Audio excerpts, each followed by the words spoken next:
and a very good morning and welcome to Koikimedia live broadcast. My name is OLAYOMI KOIKI and one of the media campaigner for the Yoruba Nation Self-Determination under the leadership of Professor Adebanji Akintoye. I once again welcome you to this special broadcast coming from London on the very important day, also as the Americans are waking up this morning and also celebrating their Independence Day. As we go into the conversation, we will be discussing, what is independent and was Nigeria ever given an independence, and how do you achieve a proper full independence? So all that will be part of the discussion today. As you all know, the UK is going into a very, very important election after the 14 years of the Conservative. Within the next 48 hours, we will know who will be the next Prime Minister at number 10 Downing Street, and I can assure you that Koikimedia will be right there at number 10 Downing Street tomorrow to give us all the update from there as well. Also, as we continue the quest for Yoruba Nation, as we continue to demand that our self-determination should be respected by the current administration, and likewise, as many of us knows that without a Yoruba Nation, there will never be peace in Nigeria. So if you're one of those that want peace, what you should be demanding for right now is a total, full independence of the Yoruba people away from Nigeria. Make sure you go out to vote. If you're in the United Kingdom, you have up to 10 p.m. Nobody's going to attack you. Nobody's going to kill you. Nobody's going to snatch the ballot box wherever you are voting across the United Kingdom. Make sure you go out there and do what is needed so that you can get in whoever you prefer to. I will be voting for Labour Party. I am not ashamed to say that. That is the party that I've supported for a very long time. And I am also one of those that is fed up of the shenanigans of the Conservative government in immigration, in the economy. And as I was out this morning, I met one of our grandmothers that I said, look at what I have spent, over 60 pounds. Everything has gone up in UK. There's more poverty. All that will be part of the discussion. What you can do for me is to share the program. But what we're going to start with, as usual, I start with a very beautiful intro that says, Koikimedia, bringing the world closer to your doorstep. Koikimedia, we're bringing the world closer to your doorstep.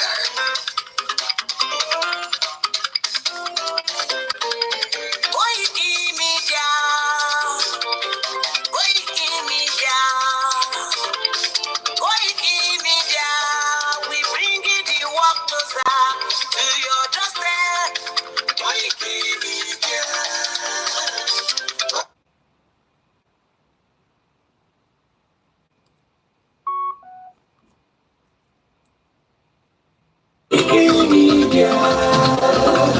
Koikimedia, we bring the world closer to your doorstep.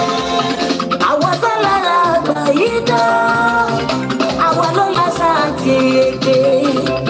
Gbígbéde lárugẹ nílẹ̀ ojú àwọn, àwa gangan ni bàbá.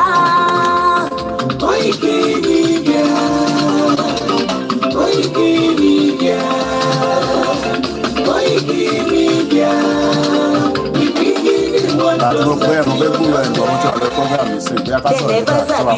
Waiting we carry for us. I said they never know waiting we carry for body. Until they move closer, until you move closer, you go sabi. In the lodge, ìrìhùn ló lọ́jọ́, ẹ̀yẹ tó dorí kòtò bí àdó, ọgbẹ́jẹ lẹ́nu. Ká ṣiṣẹ́ fún ilẹ̀ bàbá wa. Ká ṣiṣẹ́ fún ìlú bàbá wa. Ká jùmọ̀ sowọ́pọ̀ ká lè tó dúdú ẹ̀ka. Òdúdú àdúgbò lè gbé wá. Ọmọ òdúdú bá ṣe kiri. Ẹ̀dídé fún ẹ̀tọ́ adúláwọ̀. Ká lè jọ jùmọ̀ pé. Àwa Labour Party. Àwa Labour ògo ilé wa. Labour lánà tẹ̀ka fún láàárọ̀ yìí. Ká lè gbàdé adé adúláwọ̀. Àwa ni mọ̀lẹ́ tí yóò tàn káàkiri. Ìjọba òdúdú wà ní wá. Koikimedia, àwa là ń gbé tó lárugẹ. Ètò tó gbójú owó, ìwà mọ̀ni. tẹ̀ka fún labour. À ń lọ ṣe kí ni? À ń lọ tẹ̀ka fún labour láàárọ̀ yìí. Tiwa máa ní. À ń gbé sọ̀lárugẹ, à ń gbàsà lárugẹ, tó péjú owó. Tiwa máa ní. News and sports, ẹ máa rí gbọ́. Tó péjú owó. Tiwa máa ní. Ọmọ Ìjẹ̀bú alárẹ̀ mi ló ní kí n máa ké tata. Lórí kí mi dá, ọ̀rọ̀ lábàájí mọ̀ mi o. Má bá ṣe ẹ lọ. Ọmọ Yorùbá nìyẹn, ọmọ Yorùbá àtàtà o. À ń gbádùn rẹ, ọmọ Ìjẹ̀bú alárẹ̀ mi, ṣé ń lọ máa fi dìbò ọ̀tẹ̀ mọ́lẹ̀ o. Ẹ̀yin lọmọ onígbò máa ń dé. Ẹ̀yin lọmọ onígbò máa wọ̀. Igbó máa wọ̀ dájòjì ò gbọ́dọ̀ wọ. Àjòjì tó bá wọ bẹ̀ á bẹ̀rẹ̀ yẹn bọ́ra. Ẹ̀yin lọ máa náwó òyìnbó tó dé. Ìgbà tó yìnbó dé o, owó náà dé tún pọ̀ sí o. Koikimedia sáwà ní bàbá. Koikimedia àwọn ní bàbá. Koikimedia àwọn ní bàbá. Àdánsọ àtúpèrè gidi. Koikimedia àwọn ní bàbá. Àwa lọ ń gbé tò lárugẹ jẹ́ ká jọgbọ́ o. Koikimedia àwọn ní bàbá. Àkúnjà fẹ́tọ̀ ilẹ̀ wa, fẹ́tọ̀ ilẹ̀ Yorùbá. Koikimedia àwọn ní bàbá. Ọmọ Òdùwà ni wá o, lọ́mọ ọ̀kan. Koikimedia àwọn ní bàbá. Ikú tó ṣe bí lébi òsì, àdìmú bàbá yọ. Koikimedia àwọn ní bàbá. We bring you one closer to your doorstep. Koikimedia àwọn ní bàbá. Afẹ́fẹ́ tó fẹ́ o tó kàn kí o kò lára ni. Koikimedia àwọn ní bàbá. Àpèrè gèdè Olódùmarè ló fún wa ṣe. Koikimedia àwọn ní bàbá. Àwọn ọmọdé bọ̀. Gbogbo ayé ẹ̀ gbọ́, àwa ní bàbá o. Koikimedia. À ń lọ tẹ̀ka láàárọ̀. Ẹgbẹ́ polówó ọjà ni wọ́n. À ń lọ tẹ̀ka. Wà á tẹ̀ ẹ síbẹ̀, dá sójú ẹ̀. Wà á tẹ̀ sójú ẹ̀. Conservative bàbá ẹ máa lọ àfẹ̀yìnmọ́. Sọ̀dálẹ̀. Àdìsẹ́lì tẹ̀yìntà. Àwọn ní bàbá. Àgbọ̀tàn. Àtúpèrè gèdè. Wà á tẹ̀ sójú ẹ̀. Tẹ̀ sójú ẹ̀. Wà á tẹ̀ sójú ẹ̀. Wà á tẹ̀ sójú ẹ̀. Tẹ̀ sójú ẹ̀. Tẹ̀ sísàlẹ̀. Eléyìí àfàgìlè. Koikimedia is around to give us latest. is around o. Àwọn ọ̀fẹ́ conservative bọ̀. Ìtọ́ ṣe inú ayé wa ti tó. A máa lé wọn lọ. Ladies and gentlemen. Àwọn ọ̀fẹ́ consermọ́. A lé wọn lọ. Ẹ lé wọn léré. Koikimedia is around. Mo kí gbogbo wa pé a very important day. Ọlọ́run èní wà very very unique. Extremely unique because we are celebrating the United States of America Independence Day. America. Ìlú ọba, ìlú tẹ́ pé tó bá lọ bímọ síbẹ̀, wọ́n náà máa fún ẹ níwèé. Tó bá bímọ sí Nàìjíríà, ìyá máa jẹ ṣégè sáwọn ọmọ yẹn lára. Kọ́nà kó ṣàánú àwọn ọmọ tó bí sàn. Bọ̀ láàárọ̀ èmi ò tí lọ tẹ̀ka, bọ̀ mo lọ tẹ̀ka láìpẹ́. Máa jáde láìpẹ́. Iníkan wà pẹ̀lú Reform Party, lead them, níkan wà pẹ̀lú Conservative kọ́ kan. Lébọ̀ là ń lọ tẹ̀ka fún. Lọ tẹ̀ sójú ẹ̀. Kò sẹ́ni ọkàn tó máa intimidate anybody. So let's start with this very very special day. Ẹ̀yin tí Amẹ́ríkà, ẹ̀yin lẹ lélẹ̀, gbogbo yín pátápátá, ẹ̀yin lẹ ní gbogbo ẹ̀. Eléyìí tá kọ́kọ́ fẹ́ jù sí ẹ̀yin Americans lẹ ní. We are giving it to you specially because ìfẹ́ tẹ ní síran yín, tẹ fi ń náwó, tẹ fi ń nọ́ra, tẹ fi ń sọ pé Koiki, àwa wà l'Amẹ́ríkà, à ń gbádùn l'Amẹ́ríkà. But we want the same thing for the Yoruba people. We want the same thing for our people. 4th of July. Kí ló ṣẹlẹ̀? Báwo l'Amẹ́ríkà ṣe defeat ara wọn kúrò lọ́wọ́ UK? Nígbà wo ló gba independent wọn? 4th of July. A very unique day. UK election ó ń lọ lọ́wọ́lọ́wọ́. Gbogbo ẹ̀ ń ṣe bìdìbìdì. Àwọn èèyàn ti ń lọ síta lọ dìbò. Àìtí gbọ́ pé wọ́n pààyàn, àìtí gbọ́ pé wọ́n jíyàn gbé. Yoruba nation not going back. How do we have a good politics? Or how do we make sure that fair politics all this is part of the discussion today, being a very important day. Yoruba nation now, no going back. You want to go back, you have the right. Let's suppose no going back. No going back. Yoruba nation, no going back. We are not going anywhere. Twitter, we are fully locked today. MixLR, Twitter space, everywhere. We are completely on a full transmission. So let's first appreciate those in America and tell them we love them from part of this world. Báwo làwọn ṣe gba independence wọn? Ẹ máa bá mi sọ fún Ọlọ́run kó bá mi foríjì uncle mi tó fún mi ní this very beautiful, unique, White House with the soldiers and everything. He died last year.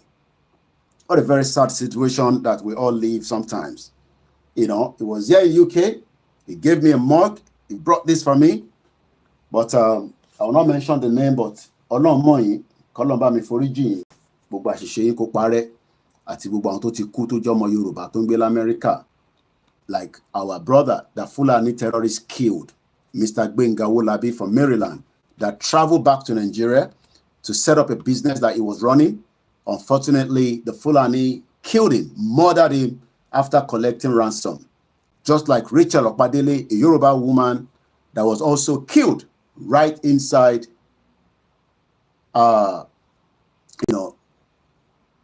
Ibadan, Ogbomoso rather. So let's first listen to, we've never done this before, and there's nothing new. If you know how to recite the United States national anthem, you can do so. Then after that, we will play the Yoruba anthem.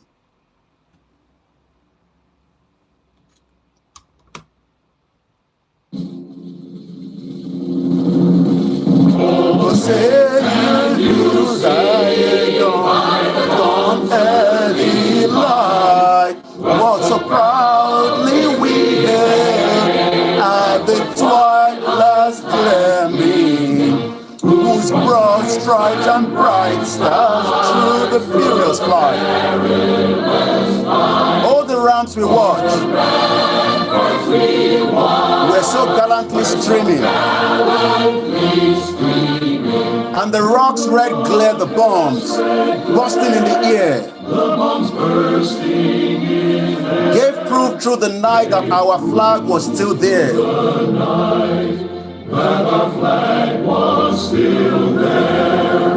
Oh, say ye does the stars, spangled banner yet wave. Oh, he the land of the free and the home of the brave.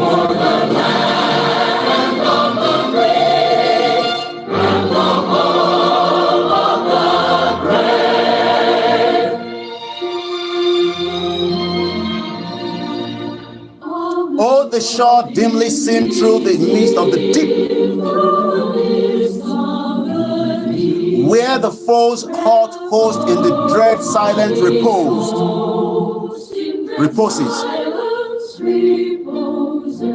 What is that which the rays hold the towering steep, as it fitfully blows, half concealed, half discloses? Half conceals, half discloses. Now it catches the gleam of the morning feast beam. In a full glory reflect now shines in the stream. Now shines on the stream. Till the star-spangled banner, oh long may it wave. Oh, ye the land of the free and the home of the brave. Oh, the land of the free and the home of the brave. Oh, doors be ever when free man shall stand, between their loved homes and the war's dissolution.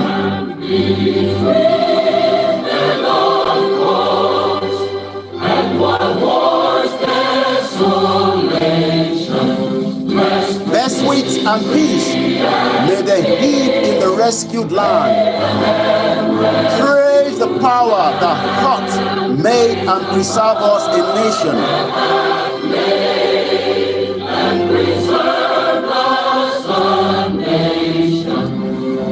The conquer we must when our cause it is just. And this be our motto, in God is our trust.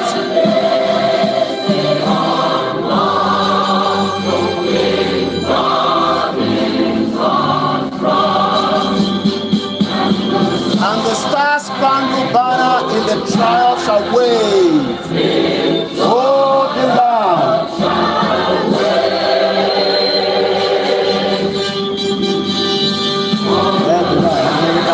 So we will use this one. And the star-spangled, oh, the land of the free and the home of the brave.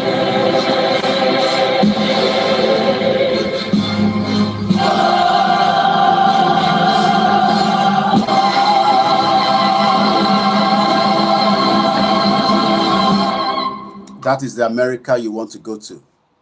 But what about the Yoruba nation that we are calling for? Are you not thinking about what I'm thinking? That one day we will be proud singing our own national anthem. People will want to come and live with us. Come and collect our Yoruba nation passport. Come and be with us in a system that works, that we can prepare the future for ourselves and the far future that many people will enjoy. What do you think? That those that are enjoying America today, people fought during those periods for them to enjoy it.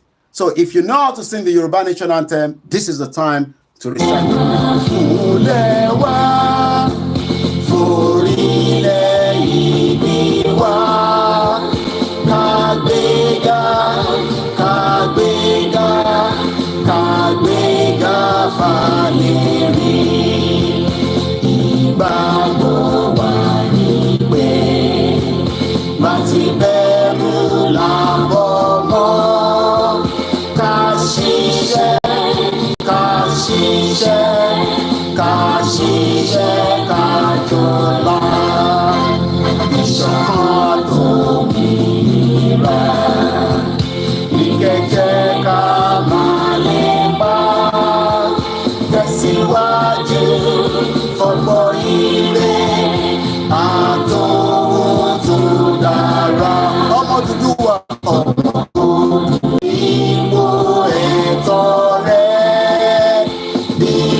You can see the beauty of that powerful Yoruba anthem that our governors have decided to endorse, but they are yet to endorse Yoruba Nation because they are still hoping they can rig more in the election.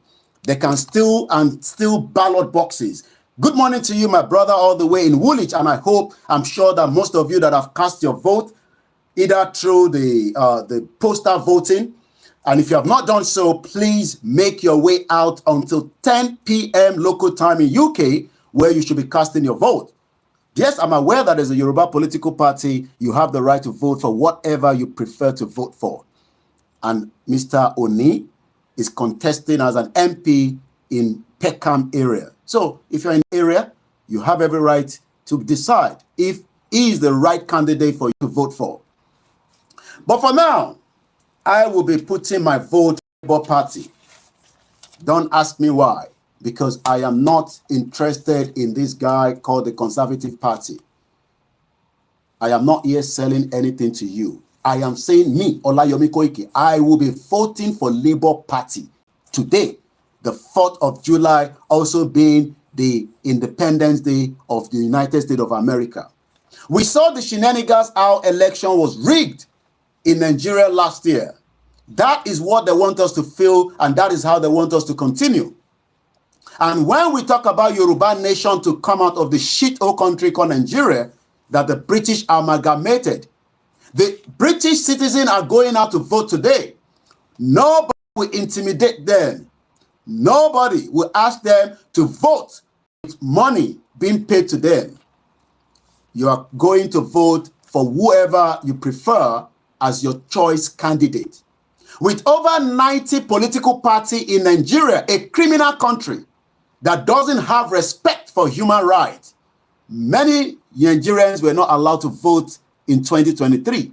Some could not even be bothered to vote. Well, I don't think they've filled anybody yet. It's only one party. I mean, they've only filled one person across the Yoruba party that I'm aware of, which is Mr. Oni. I might not have brought him to speak to you, but you have the right to vote him if you are in Peckham, as against whoever the other choices are. But right where I will be casting my vote, Labour Party, Daga, oh guarantee, Beba Sasiyan, Labour la ma te fun. 14 years of the conservative, we've had enough. So the papers says, and I quote, key pledges of the party. Conservatives say they are going to cut 17 billion in tax cut. I don't believe them. I don't trust them. National service for the teens, na lie. Half net migration, Ooh. Sex means biologically sex. The Labour said they will extra 40,000 NHS appointments in a week. Yeah. Charge VAT on private schools. Charge it, especially for the criminal Africans that are bringing their children from the stolen wealth for their students, for their children to come and school in a private school. You dey UK, you know if you go private school, charge them VAT. Egbe VAT le won lori. Egbele lori. Egbele lori. Sonky, good morning. How are you doing? Just Reason say, I don't think there's any Yoruba party candidate in Enfield. Not I'm aware of. I believe they've only filled one person, which is Mr. Shegun Oni in Peckham.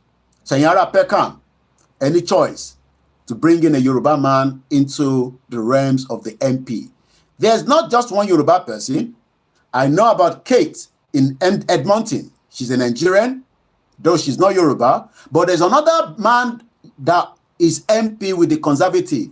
Olo host the Oni of Ife, Nijotowasi, UK, some years back. Is a Conservative.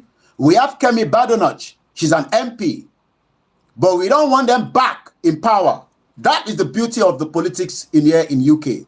Not the one, Timama Sakwe, Mo, Fair APC, Temama Fikulewa, Feru country. Yeah. We don't want that kind of shit country. We want a country where nobody will intimidate anybody. Moki grammar, Awoni, one label, I don't know, grammar. And the beauty about this country is that sometimes we receive documents sent to us ahead of the election. I won't show you this. But it says, okay, I can only show you this. It says, important document. It's only in Nigeria they cannot send you your postal vote ahead or proxy. You can vote on behalf of somebody, but you will need your ID card. It is only Nigeria that doesn't have a postal service system that works for the system called country called Nigeria. Nigeria ilutoti bayeje. Criminal countries, criminal politicians. Tyranny Mokie only long life for White Lion. Adeleke ni Labour ni jo. Tesojwe oju Labour. Bẹ́ẹ̀ni, àwa ní right láti campaign fún wọn. Ọmọ Labour làwa. Wọ́n lè má ti ṣe dáadáa nígbà kan rí, but kò matter. Fẹ́ conservative mọ́ 14 years. Ara niwa. I've lived there for 24 years. Out of that 24 years, mo ti ń nọ́ọ̀sì conservative. I will not tell you everything. Mo ní nígbà tí bá máa kọ̀wé mi oríṣiríṣi nǹkan ni máa kọ síbẹ̀. My life in UK. But for now, Yoruba nation like Bidani. America independent. Hey, who, ha. Happy independent. Thank you, America. John Danny. Oh, hey, Biafra. Moken Biafra. Moken Edo. We want everybody to say no more Nigeria. Every 4 years in the last 25 years of election is fraud, capital fraud. They are Barawo Bansani from the north to the southeast to the middle belt to the southwest. Every one of the politicians are criminals. Go and vote. Vote for who? Vote for their father. It is time that we say no more to Nigeria. You will never get such system like this in your life should you remain in Nigeria. If you have a Biafra country, I can guarantee you that you will receive a letter like this that tells you that this is an important document. Important document. Your vote matter. Don't lose it. Your vote doesn't matter in Nigeria. It is who wants to be the president will be president. It's a criminal country. Nigeria is a crime scene. There is no more Nigeria. We want a Yoruba independent. We want Arewa independent. We want Biafra independent. Everybody must go to their different countries and work out their own political system. Labour, that's all you are. Labour Party. Ibelama Tesi. That's all you are. If you vote APC, it's not going to make any changes. They are all criminals. From Saraki to Tinubu, every one of them, they are bomb bastard criminals. They rigged the election. Tinubu knows that. Moki Ola Nipekun plenty. Iyami Mo Dupe Ola Dorcas. Well done, Koiki. May so rest in peace. Bishema fi picture Adogon at Alhaji Fatai. We want Bola Tinubu to release the body of Adogon and Alhaji Fatai. F.A. Jenny, let's give them a proper burial. So, Boshemawa, for the month of July, I will not change that picture at the background just to remind you that 2 Yoruba important people were killed by Yemi Osinbajo and Buhari when they were in power after the invasion of Oloye Igboho's house on the 1st of July 2021. Triple DRSA, not the one that will be harassing electorate when you go and vote. I remember I was almost lynched, not to death, but almost lynched in Abeokuta during the governorship election. And you Lusholori Buruku, bomb bastard. You want election that you can rig and manipulate people's life. We are not interested in that kind of shit-hole country. We are interested in a system that works where you can vote and nobody will intimidate you. Yes, you still have the right to vote conservative. I am not intimidating you. I am just saying that I am voting Labour. Moki Adeniyi Adejubriu. Egbawale share button. Mr. Stephen Idowu Mokinyin, Prince Adebayo Shitu. Gbogbo ẹ̀yin tí ẹ ń sọ pé ẹ fẹ́ lọ máa dìbò every 4 years. Pé ẹ fẹ́ lọ dìbò Tinubu. Tinubu ò lè rí kankan ṣe. Is a crime scene. Ibrahim Sanusi ni. Long live Oduduwa people. You can call it Oduduwa Republic, Yoruba Kingdom, Yoruba Nation. But what matters is let's get out of the shit-hole country to start with. Nigeria will remain a crime scene until everybody demand their right to exit that weary country that the British created. And the British system is working for the British citizen, where they can go to Tenerife, they can go to Italy, they can travel around the world without anybody intimidating them during the election. But they will tell you that go and vote when they know that people will be intimidated at the election ballot poll. Money being spent. The money that should be used for security vote are being kept right now to be used for election in 2027 by all these bomb bastard Yoruba politicians like Bode George and the rest of them, Oshoba, Benga Daniel, and the Yayi and the senator. They are all criminals. Every single one of them. And the woman in them and the rest of them as well that are planning to go into election. Which election? Criminals all over the place. So this morning, I will be giving you a particular video that I'm working to try and bring to you right now in a minute. I want everybody to listen to it, so I have to bring it. You remember Senator Mantu? Senator Mantu say, we bribe, we do some bribing, we give money there to favor. Ever, until you pull out of Nigeria, you will never get a letter like this that tell you is an important document. It doesn't have to be a US visa. The only thing you think is a US visa, important document. No. There are so many important documents that we receive in this country. And talk funny British passport. Oh man, jubilating. We are live all over the place this morning. Mumbo, Moki Bugwe is a good program to start with. It's an energy program. Don't be intimidated. Nigeria has intimidated every Nigerian during the last election that have been operating in that madness country, where everybody controls their own territory. We don't like the Igbos, So we don't want them to vote in Lagos. Then break up Nigeria so that the Igbos can go back to their Biafra and vote in that system there. And if they're going to vote in our system, they will respect our constitution. You don't want that. I was tagged with a video this morning. I'm not going to play because those kind of stupid videos where those comes in, Yoruba people are the most, we don't love you, you don't love us. Let everybody go their separate ways. We don't love you, you don't love us. Let's go our separate ways. Election in Nigeria is a fraud.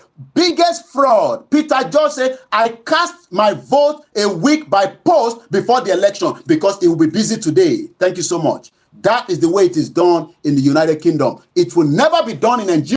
You will never experience a peaceful election in Nigeria. It will never be peaceful. Most of you will even die trying to go and vote. Because those Agberu, those thugs that Tinubu are using, and the one that Wike is using, and the one that they are using in every state with every governor, they all have thugs that works for them that wants to kill you during election. Those thugs, some of them are repentant now. They are living abroad. They call me, they say, Koiki, what do I know? La junior money. Not apologize for intimidating people that should not ever have been intimidated because you are not voting for the right choice of their candidates. Criminals all over the place. We are not interested in Nigeria. Mokia Akim Oluwadamilare. Only God bless Baba Adebanji. Money come Emma come together and in conscious space. Whenever you are addressing Baba, Professor Adebanji, don't omit the Ade. Put Adebanji Akintoye. He is the leader, the true leader that wants a politics that will work for Yoruba people. Tinubu doesn't want politics that works for us. He wants politics of Jekuru Jera. This is the man that wants the true politics for us. The politics that will serve the people, that the people will be the voice, not the one that your voice will be intimidated. Nigeria. Any one of them that says that we should keep Nigeria, those bastard politicians. Drop it,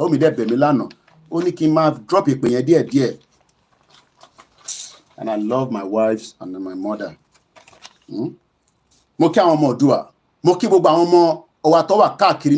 Abroad, that nobody will intimidate them this morning. 18 years old, they are going to do their first voting. Nobody would dare intimidate them at the polling station, or the polling unit rather. Every polling unit in Nigeria is corrupt by money that have been stolen in the first place. And they are telling you go and vote. Which voting? I'm going to bring it to you in a minute. Senator Mantu. Criminals all over the place. Election fraud. Election fraud is one of the best things that they love in Nigeria. That is why they're telling you, we will vote every year. Don't listen to Koiki, because they want to manipulate you during election. Today is an election in UK. Let us ask the UK government, why did they rig the first ever election in Nigeria in 1959? Why did the British government rig the election to favor the Northerners? Why did they put more to the North as censor as against the South and the Southeast? Criminals. Yes, you are right. The world is a corrupt place, but I'm not interested in the world itself. I am more interested to tell our people, you're right? I will not dispute that the world is a corrupt place, but let us get our Yoruba nation. If we are corrupt in there, we know. UK is a corrupt country as well. Hey, I want to answer for you, triple DRS, but their own corruption is on a different level. Money stolen from Africa end up here. Maybe you don't know. Shout out to all the Biafrans that are listening. I am not talking about the ones that will attack Yoruba people. If you attack us, we will attack you back. We don't like you, you don't like us. Go your separate ways, we all go our separate ways. But for those that are campaigning under the leadership of Mazi Simon Ekpa, the Prime Minister government in exile, that says that Biafra must be declared. If not, they will pull down Nigeria. Say that they play. Maybe you don't know what is called guerrilla warfare. It is coming. So Tinubu, come back here. Tinubu Jagaban. Moria easy. Eyan ti Koikimedia. Or the media, Bobo media. I multi-play anthem yin, ma to play kato to pari eto. Multi-play anthem yin, I don't share independence ni. I don't share independence America ni. A day will happen in our life, in the history of Yoruba people, we will celebrate that independence. Ẹ̀yin tẹ́ ń sọ pé kò ní wá láyé yín, ẹ̀yin máa lọ dóde wá lọ́run ni, àwa ò lọ anywhere. I am 40 plus. When Baba Awolowo was fighting for independence, they were not even up to my age. So stop telling us that Yoruba nation will never come true until we all become very old.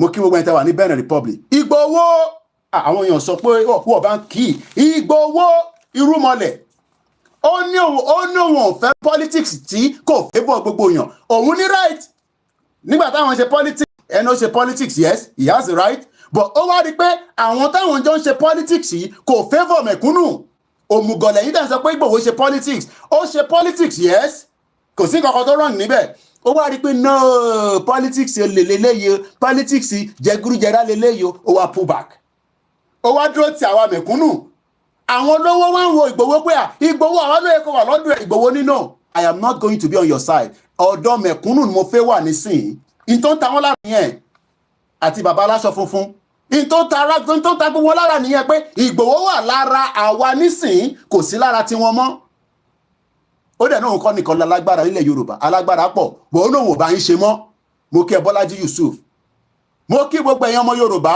ẹ ní ever experience irú election ṣe ní UK lẹ́nìí if you remain in Nigeria kò ní possible that is the reason why we are saying that fẹ́ Nigeria mọ́ it is a crime scene it is not for us we are live on the mixlr mo kí ẹ Ògúnmọ́lá Abíọ́dún ẹ má bínú pé tó jọ́ mẹ́ta the mixlr will be stable one day ẹ support wa náà ẹ bá ń fa account number síta àwọn ọmọ mi ò sí ń lé gbogbo wọn ti sùn ẹ fa account síta ká gbowó náà ẹ fún wa náírà ẹ fún wa dọ́là ẹ fún wa pounds kí ló ń ṣẹlẹ̀ ẹ máa ń bínú sí Koiki kí ẹ á nídòwó sọ́nkì mo kí ẹ horror country ta ló ti wà àwọn horror movie Nigeria is a horror country where a little boy or I believe a child 3 years old dropped into one of my sister was watching it say so Koiki there's still Shalanga in Nigeria in Lagos there's Shalanga the young boy dropped in Shalanga if you don't know what is Shalanga is a pit where people put number 2 zombie country mo kí ọgbà ìtawà lórí mixlr ẹ gbọ́ wọlé share button welcome to Koikimedia special day my question this morning is Independence Day of America, United Kingdom 2024 election. Let us compare with Nigeria election. If you want to call in and also add your input and come and defend Nigeria, because I know some of you that wants to defend Nigeria. We know Ibeletinje, you don't want to talk against Nigeria so that Seyi Tinubu will continue to give you some dollar. Moki Mr. Raphael, Moki Ogwentewani, United Arab Emirates, Dash Mayor. Thank you so much. If I haven't mentioned your name, I greet you all in the program. It's a very soft program. So in case I haven't mentioned your name, trust me, I will catch up with it and I will mention your names. Mo kí gbogbo ẹ̀yin èèyàn wa pátápátá. Ìyá mi Tóyìn Ọláoyè, wọ́n ní kí n máa sọ fún yín kí n máa yín jẹ́ Ìgbòho ń bọ̀ l'October and we need money. Voluntary, don't give us money and start asking questions. On our platform, we want money, but they've also released details where you can drop your own little penny. If you go meet us, and later on, I'll be putting it on all the social media. You can just send your money there. Donate, say, fún Ìgbòho nìyẹn, £20, £100. I will release it. So you don't have to send it to me directly. They've released a PayPal account and a UK bank account. Mo kí gbogbo àwọn ìfẹ́lódùn from the president. Ìgbòho is coming on a special visit. Don't tell anybody yet. Official is coming from Yoruba World Media. Mo kí olórí ẹbí wa Wàlátà. Usman Wahab mo kí Muslim assalamu alaikum ẹ má ẹ̀kọ́ deceive yín pé fẹ́ràn Muslim kò ní dá fún wọn ẹni tó bá sọ bẹ́ẹ̀ ẹ sọ pé wọ́n ní ṣorí ẹni Koiki ló sọ bẹ́ẹ̀ this is my Quran tí mo gbé wọ̀ lùí ní 1998 ilé mùsùlùmí lọ bí àwa sí àwọn òní máa wá sọ̀rọ̀ ẹ̀sìn wa pé ẹ̀sìn kan ní Arab kan àwọn tó máa ń sọ fún ẹ wà careful Quran tí mo gbé wọ UK lélẹ́yìí ní 1998 òun ló sì ń bẹ lọ́wọ́ mi English ni mo mọ Arabic nígbà tí wọ́n máa ń ná wa nílé kí ó ní mo sá dànù. Don't let anybody deceive you. Religion is your own. Don't let anybody take away from you. Every morning I'm also on that program. What God cannot do does not exist. Àbí? Kò lè exist. Ọlọ́run ní kò sí nǹkan tóun ò lè ṣe. Ẹni pé Yorùbá nation ní wáyé ta lẹ́yìn. Who are you to say that Yorùbá nation is not going to come true? Who are you? Ta ni wọ́? Ọlọ́run náà òun dé òun fẹ́ fara òun hàn. Americans celebrate independence wọn lẹ́ni. Ẹ rò pé easy tó fi gbà ni. It was a battle between them and the UK. Today, UK would dare not do anything without informing America. So don't let anybody deceive you that we are fighting religion. I am not fighting for religion. I am fighting for our freedom. A Yoruba freedom away from the contraction known as Nigeria. And I have my Bible upstairs. If you want me to go and bring it, I'll go and bring it. So we are here talking. Mo kí wọ́n ní láti àwọn wò mí láti láti Lekki 1, Lekki 2, ẹ ṣé gan ni. Gbogbo mi tó disturb me, don't worry, everywhere there's flood. So don't let anybody say, hey, Tinubu did not build Lagos. No, when we have our nation, we will know what to do. There's flood everywhere. But yes, we know that when we audit all the governors, Tinubu himself should be in prison. One hour wo mi láti Ketu. Hey, Ketu wọlé pẹ̀lú ṣẹ́ńjì ẹ o. Ketu wọlé pẹ̀lú ṣẹ́ńjì ẹ o. Mo kí gbogbo ẹ̀yin ará Ìbàdàn. Kí ni so? À ń sọ̀rọ̀ ilẹ̀ Yorùbá. Ìyẹn ló yẹ ká mú dání. We will never experience the kind of election that they are doing in UK today. You will never experience the kind of independence because Nigeria was never given an independence. If you want to call into the program +44, which is the UK code, one day there will be a Yoruba code. Dialing code that will be away from that shit old zoo country called +234. Ìlú òfò. Mo kí gbogbo ẹ̀yin tẹ́ wà ní Ìlaro, ní gbogbo ọjà ọ̀dàn. Mo kí ẹ̀yin tẹ́ wà ní Benin Republic. Mo kí gbogbo yín pátá. Ìdòwú Matthew, good morning. Mo kí lẹ́ẹ̀kan sí ìyá mi Tóyìn Ọláoyè. Ẹ má yẹ kó sùn yẹn, má yẹ kó rẹ̀yìn. A máa délẹ̀ lérí lágbára Jésù. Má sọ pé má pe Jésù. Lágbára Jésù Kristi a máa délẹ̀ lérí. Ìwọ tó ń sọ pé in another 20 years, bí àwọn ìwọ ló máa lọ bá wa lọ́run, àlọ́ dúró dé wa lọ́run, tó àwọn ẹ̀ tí kú àlọ́ anywhere. I am 40 plus. Mo máa náwó Yorùbá nation bí ọmọ Lúkà. Mo máa gba passport Yorùbá nation. Mo máa wà nínú economy Yorùbá nation. Just like bẹ́ẹ̀ náà ṣe fẹ́ lọ sínú economy America. Easy nìyẹn nísìn, ó ti ń jí báyìí nísìn. Ó ń lọ hustle láàárọ̀ yìí nísìn. America wọ́n ti lọ hustle báyìí nísìn. Ìwọ wá fẹ́ lọ gbé l'Amẹ́ríkà. Ó wá ní kílẹ̀ Yorùbá má dúró torí pé ìkà nìyẹn ẹ̀yin tẹ́ wà l'Amẹ́ríkà. Ẹ̀yin gbádùn America. Ó níwèé l'Amẹ́ríkà, but your life is still better than somebody in Nigeria. Why are you selfish? Why are you selfish? You live in America. From Spain, Johnny Danny. One day we go for Ibiza. It's just I'm getting old. I lost Ibiza, but I have to take my wife because if I go there, I'm gonna see all these small, all these girls with their bikini. Your head go to, men. When we start seeing bikini, our eyes go to do chonkan. So you better go with your wife. Moki gbogbo yín ní gbogbo bí kò ní bàjẹ́ fún Ayẹmí Fátókí. A nílẹ̀ Yorùbá gangan ní gangan, òun ní dán. Tinubu mọ̀ pé ilẹ̀ Yorùbá ní dán. Ó mọ̀ bẹ́ẹ̀. They are all criminal and thieves that tell you vote every 4 years. Ẹ lọ wo tí wọ́n ṣe Wike, ẹ lọ wo Yayi. They are all criminals. Yoruba nation no going back. Mo kí ẹ brother mi Síkírù Adéwálé. Ó ní Koiki, you are the voice of the voiceless. Ọlọ́run ló ń sọ̀rọ̀ kò ń ṣàwa. Tẹ́mi ò bá ṣe ẹlòmíì máa ṣe. Tẹ́mi ò bá dìde, Ọlọ́run máa gbé ẹlòmíì dìde. Ọlọ́run máa gbéyàn dìde láàrin yín. That is why they are shocked. They are saying that àwọn wọlé lé. Níbo ló ti rí Yèyé Dára? Níbo ló ti rí ọmọ Lúkà? Níbo ló ti rí Bàbá Lẹ́kìtì? Bàbá Lẹ́kìtì àjókòó sínú mọ́tò máa fáyà àwọn kò kúrò ní Nàìjíríà. Oníbi alájọ máa wà. Ẹ fún ní visa àbí? Àjọ máa gbé ní Nàìjíríà bíbá kò dẹ̀ sá kúrò Nàìjíríà. Mo kí Mr. Michael Coker. Ẹ̀yin tẹ́ ti ta ọ̀dọ̀ Onítìrì. Mo sọ fún yín pé kẹ́ padà wálé kí gbogbo àjọ wà lójú kan. Ẹni pé Onítìrì ti gba country fún yín. Bomb bastard. Ibo ló gbà sí? Tí Bàbá Akíntóyè bá declare Yorùbá nation láàárọ̀ yìí, I will be the first person on the flight out of UK. I have spent 24 years. Is more than enough for me to leave this country. But for now, I'm not there for labor. Tẹ́sọ́jú ẹ̀, wọ́n náà tẹ́ wà ní Peckham, wọ́n ní Dr. Oni. Ọmọ Yorùbá ni, tẹ́sọ́jú ẹ̀ lọ́hùn náà. Bá wọn tẹ́sọ́jú ẹ̀, but àwa aládùúgbò tiwa, a máa tẹ́sọ́jú ẹ̀. All the way from India. I love India economy is boosting. It's booming. They are the 5th, I believe. In tech, you can't beat them. I follow the news on a daily basis from India. You can't beat them. They've gone far. So shout out to those of you watching me from India. Moki Wagwele and Kosi. This is a platform that talks about the freedom of the Yoruba people that are part of Nigeria, known as the southwest part of Nigeria, where they speak a language that is one of the most beautiful languages in the world that have been existing for thousands of years until the British came and destroyed who we are. Just like they did in India and Pakistan, and mad people that also speak the same language and create havoc all over the world today. So if you're new to this channel, this is what we discuss. We discuss the right of the Yoruba people to self-determination, just like the Scottish people wants to exit UK after the marriage. +44 74 0440 5917. That is the studio number. Moki láti Germany. Ẹ̀gbọ́n mi dáadáa. Kò ní bàjẹ́ fún Anthony. Kẹ́hìndé mo kí yín. Ẹ jẹ́ ká lọ gbọ́ Senator Mantu.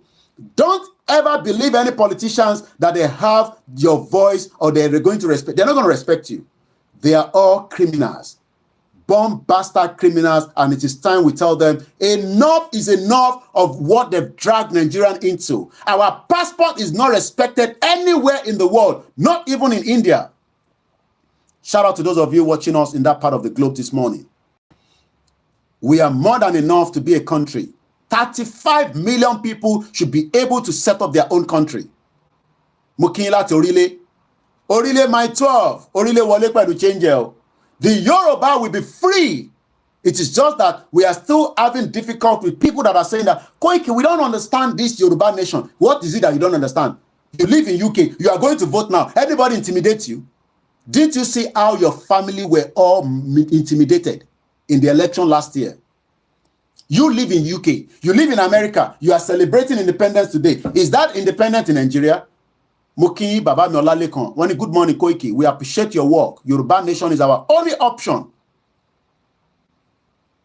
Don't let anybody deceive you. Senator Mantu Kilosa. Senator Mantu. Listen to Senator Mantu. Can I just quickly clarify? Did I hear you say that you helped rig elections before now? Let me tell you one thing. Yes. Yes. I did. Because I'm now confessing the truth. Look. Wait. Senator Mantu, when is Tinubu going to confess his own? Maybe by the time he finish, he would then come out like Jonathan and be preaching. Senator Mantu, Nisuru, you are confessing. Nisuru, Nisuru.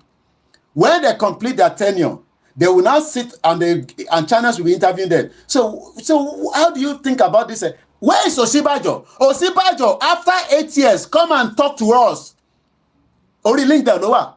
Do you know that Osibajo is typing on LinkedIn about climate change? His village in Remo doesn't have electricity. His hometown, there's no road. His hometown, poverty, smelly. Is on LinkedIn now. After 8 years with the Fulani government. We told you, they will rubbish you. You are one of our proudest son of Yoruba man, and we love you. But you went and allowed them to rubbish your status quo. Olojoko pẹ̀lú àwọn Fulani.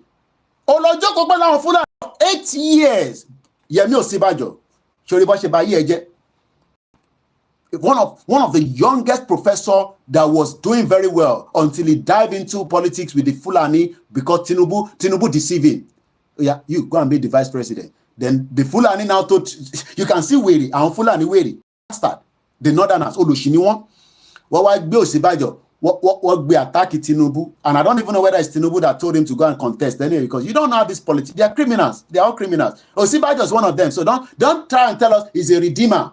He's a criminal. He was one of those that initiated to kill Igboho. Ohun àti Buhari lọ́jọ́ wà lórí oyè. So tá bá ń pe Buhari, a máa fọ́ orí Osibajo, a máa forí ẹ̀ fagbọn. Àwọn méjèèjì ni, both of them. We love him. Now, let him come out and talk about Yoruba nation. He's still defending Nigeria.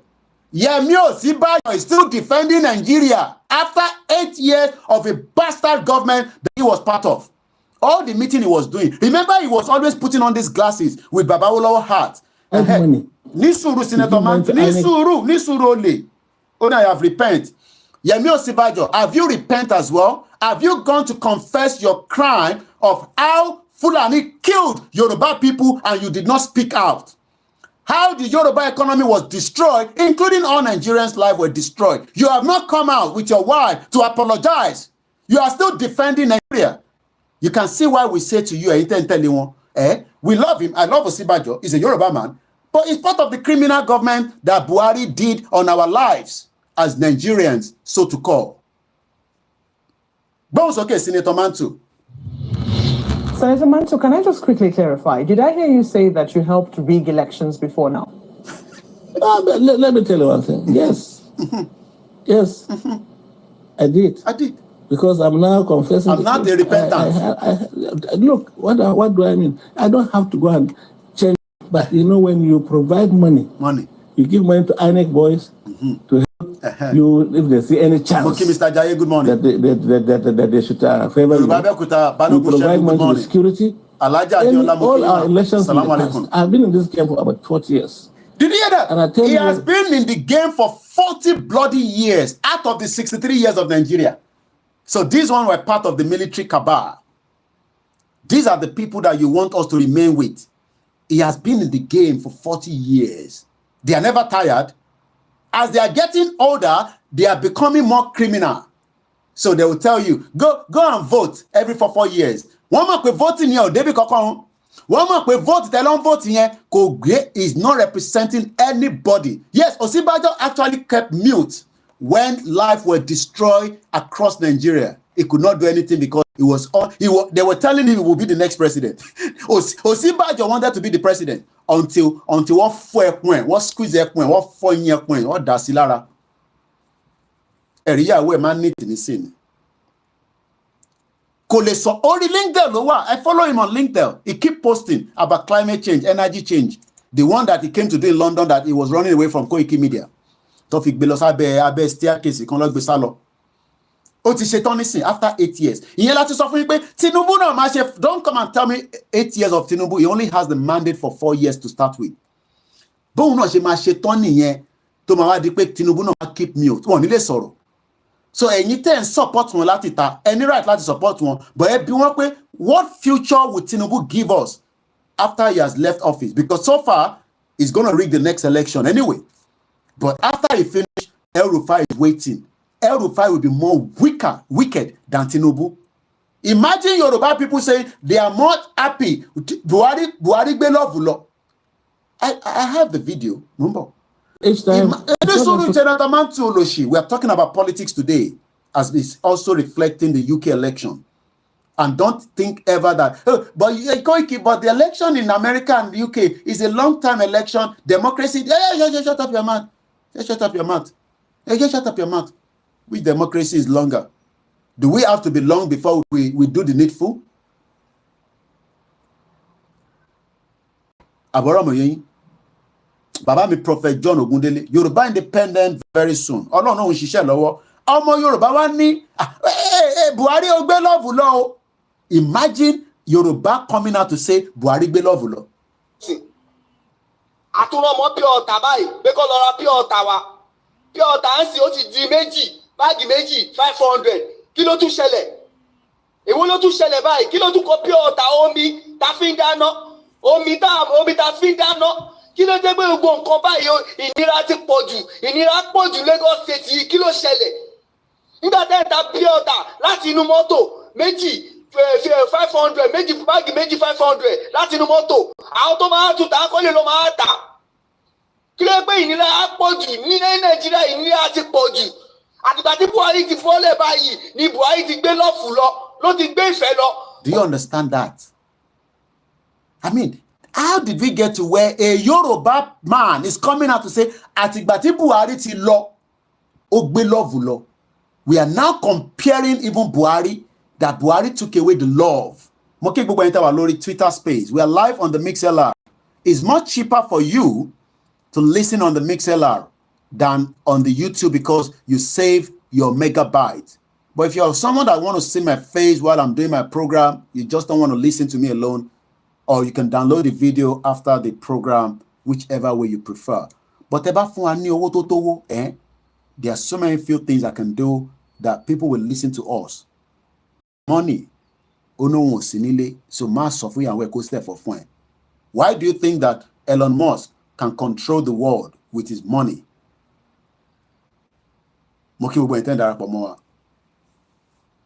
Ugumola sọ pé election in Nigeria is rubbish. Come and defend your election. Moke Olapade Adeniyi. Omotosho Olawunnuki. Moke Bwenta ní Malaysia. Moke Bwenta ní Hong Kong. Hong Kong also was free from the UK after 156 years. I talked about it a few days ago. We are talking about politics. That you will never experience a good politics, not anywhere in the world, but not even in Africa like Nigeria. So, Buhari took away the love, but that is not where we're standing this morning. Senator Mantu, what do you say? Yes, I did.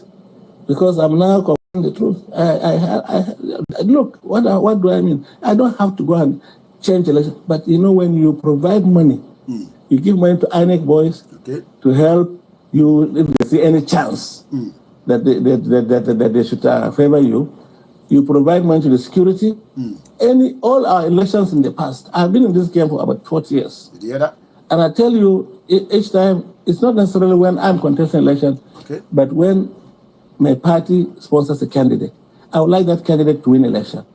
And what we used to do before, we make provision for INEC, we make provision for security, we make provision for even agents of other parties, so that they will not, raise any objection to whatever we're able to get. So whether I rig myself or not, by providing those resources, financial inducement to the officials. Good morning. James Brooke, good morning. Do you think that we can diminish or remove that influence as 2019 approaches? I believe so, because if people... This was when they were going into the election in 2019. After the 2019 election, oh my God, Tinubu scale up.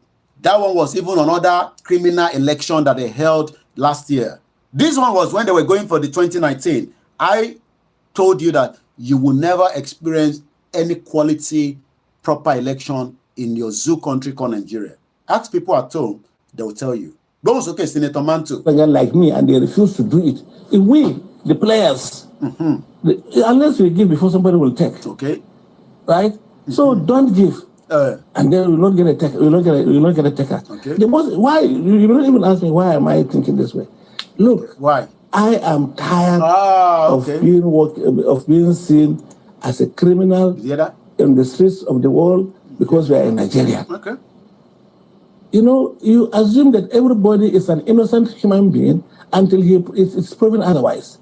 But once you are outside this country with a green passport and they say that you are a Nigerian, even if you are a pastor or you are an imam, they will assume that you are criminally minded or you have criminal tendencies just because of where you come from. That must change. I am tired of living in poverty in the midst of plenty.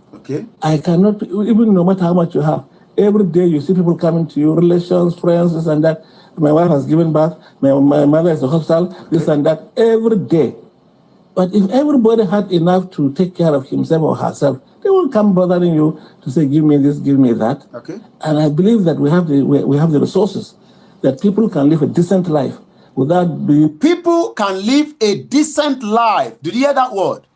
Thank you so much, Peter George. Say, people in Yoruba land don't know what they want. They still don't realize Nigeria is not for them. Why they can't think and reason with all the campaigns about Yoruba country is because they want to become, they want to be politicians like Senator Mantu. But Senator Mantu says that he has repented. We have enough resources to support every single innocent person born in Nigeria. But the politician doesn't want you to enjoy it. That is why your life is miserable. So your life that is miserable, you now want to come and put it on people like us abroad. No way, we no agree. We no agree anymore. Good morning, Robert Edward. Shout out to It Is King AY. There is enough resources to spread around everybody in Nigeria. But when Senator Mantu is already bribing ahead of election, when they get in there, they become done. They become criminals and they use talk to kill you. And this is why we are saying we are not interested in Nigeria anymore. Nobody should come and preach Nigeria to us. Go and preach that to your family. What we want now is to pull out of that structure and have our own independent country so that we can celebrate like America doing today. And don't tell me America, independent, no. We can also do the same thing. But we must all be united and come together in one block so that we can free ourselves from the shackles of this criminal bomb-buster politician. Go ahead, Senator Mantu. Yes, to those who have. Just because we haven't gotten our own governance system right. So we need... You can never get the government system right. Muke Egbomi Ayuba, Ekusheni. Shout out to many of you that are waking up in all over the world, especially America, Canada, and preparing your children for school and making your way to work. Shout out to those of you that are hustling in Nigeria this afternoon in a very hot weather. Every time I call Nigeria, government can only be provided by good people who are... You can never get any good government. I'm not listening to that one. Repentant. No, we're not. No, you're not. You're lying.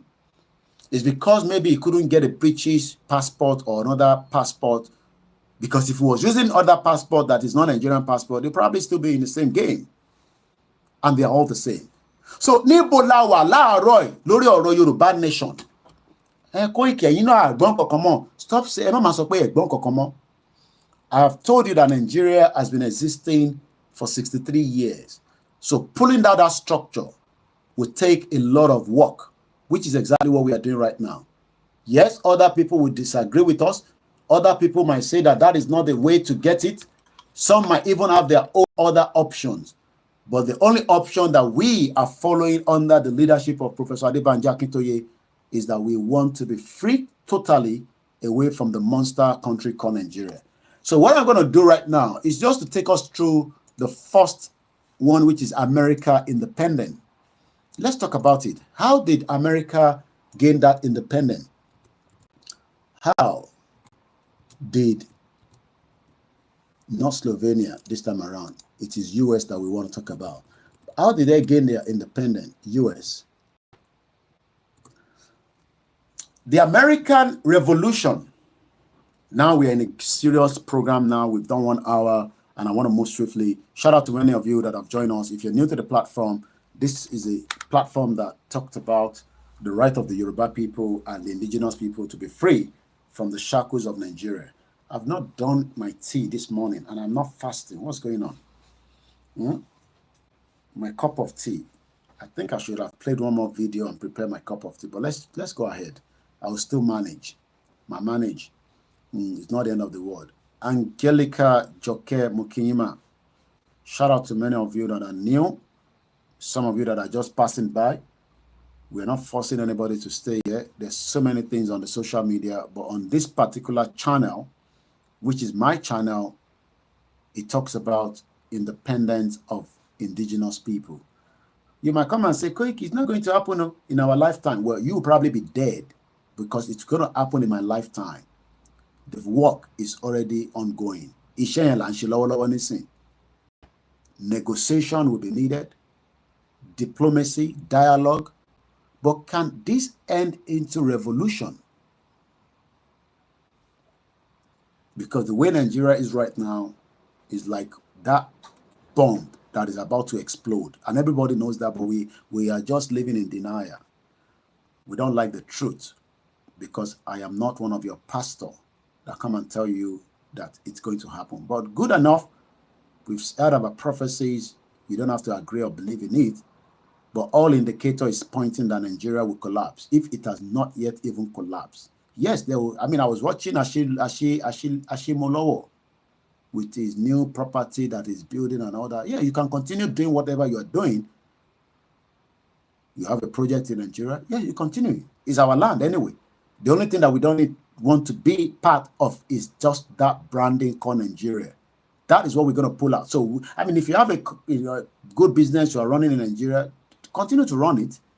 But one day when Yoruba nation come true, right, the whole structure will change. Forget about it. Sanwo-Olu, they're not born in Papa well to stop Yoruba nation because Sanwo-Olu will not even be there forever. Anyway, where's Ambode today? they chuck him away. That is what we do. So don't come and tell us, Koiki, Sanwo-Olu is there. Sanwo-Olu is only there for a very short of time. But when revolution starts, that some of you are calling for, because we are not calling for revolution. I am just going to read about American. So don't think that we are here talking about revolution for Yoruba. No. When that you, like the Showore and the rest of you, and some of you are planning all kind of things underneath, everybody's just waiting for one small thing to spark. And some of you also want to use that to rob. It does not matter. In crisis, which Nigeria will fall into, don't come and pray, Jesus, don't let crisis to fall. People in Kenya also pray to Jesus Christ and Muhammad, yet there's crisis there. And that crisis hasn't ended. Yes, people died along the line. Buildings have been destroyed. Property have been stolen. It doesn't matter. That is why they call it anarchy.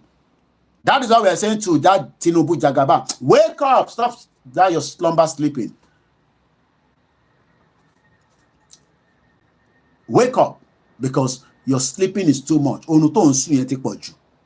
Wake up from your slumber. Come on, fag Momo Elori. We love you, but you don't love yourself because we told you that there's nothing in Nigeria. You just want to go and take away what your eyes, your kuro eyes, without your wife, Tinubu or Remi Tinubu. So those of you that probably don't understand what is about to start, we are just preparing your mind before I will come out. Hey, bag, go. Now, I just take it easy. Because the thing we go wire your face is coming slowly and slowly. Your naira will depreciate more. It's not going to grow because you're not growing anything. So let's talk about the American Revolution. This is the time to sit back and listen attentively. Once again, this is the platform known as Koikimedia, bringing the word, and they've posted the donation. How do you support us? Donate to good journalism. Many independent media depend on you. I have told you continuously, don't bracket me with your blogger or your whatever. Tomorrow, inshallah, lórúkọ Jésù Kristi, láṣẹ Èdùmàrè, bẹ́ni tó bá ní mọ̀ ní débẹ̀ ìrọ̀lẹ́pa, àgbìyàn àfi tí emergency mi bá tún ṣẹlẹ̀. This is my ID card for the way I did for all my staff. Koikimedia is a registered media organization prior before Yoruba nations. Don't think I am not those kind of politicians that quickly go and register something when they become governor because they are criminals. They want to use it to siphon money. We have been in this country. I had a business. I was a computer engineer, technician. I repair computers, no mobile phone. I do installation, software installation. If you bring your laptop, it's crashed, I can reinstall it and put it back into a new software. I do diagnosis. I do a lot of things. Then slowly we branch into other areas. But media has always been part of me. And for the last 2 decades, I have been in the media. That is what I studied at the beginning of my university early stage. Until they asked me to come and I don't know how some of you pay international fee. I live here, I can't pay it because I am not into crime. So Ben Shewa face some international fee with your 16 hours because you were able to raise 50-60% that they asked you to pay. You get to UK now, and must struggle because you muki our boluatife. There is no amount of prayer that will hold crisis to fall in Nigeria. It will happen. When, how soon is what nobody knows. It could be next year, it could be 2 years from now, but it's always coming to happen. The reason why I have to continue to tell you that I am not your blogger. I love those ones that are blogging. Nothing wrong in them. Don't ever. I pay tax to the UK government. So your support is very, very needed. Just like this paper is free. Have you ever asked why it's free? Because there's advert. There's so much different. All these are being paid for. Money supermarket, only God knows how much thousands of pounds they paid for a full on this paper. So when we are here saying donate, it's voluntary. I know you are all committed to other areas and things of life, but if you support a independent media, it cannot compromise. And if I compromise one day, stop your donation and unfollow me. Koiki, just stop paying us. But most of you in UK, you dare not pay your TV license to BBC. BBC will not talk about self-determination. They're not going to do a campaign like we are doing back to back. So the reason why we are telling you this is so that we want you to feel comfortable on the platform. I know what we're doing. I know what I can say, that the police will come to this house. But everything we are saying right now, it is still under the law of the United Nations. So don't think and pray that one day they'll come and catch you. No, but it's only in Nigeria that they can catch me because Nigeria is not a country. It's not a country. So if you are saying come to Nigeria, it's because you know that I might be found missing like Daddy Yati. Go and ask El Rufai, where is Daddy Yati? Over 3 years now, he has been kidnapped. Only God knows whether he's alive. And if you never heard, ask Babangida Olori Buruku bomb bastard. What happened to Dele Giwa when he was investigating Okon that was taking drugs to UK? He was sent a letter. Imagine a letter bomb in the 1980s. So when some of you say, let's come and lead us from Nigeria, bye. Tell your father to lead you from Nigeria. Go and call your mother that born you to lead you from Nigeria. Okay? Because I am not your problem. I left Nigeria and run away 24 years ago. If you can run away, fair enough. But don't come and tell me, come and lead us from Nigeria. Bye. To lead the Latin Nigeria. But when the right time comes, which I have not seen yet, anything said that, show you, that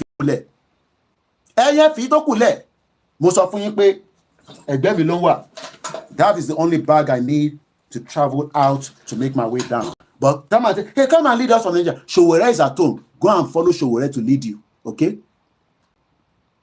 Go and follow Benny.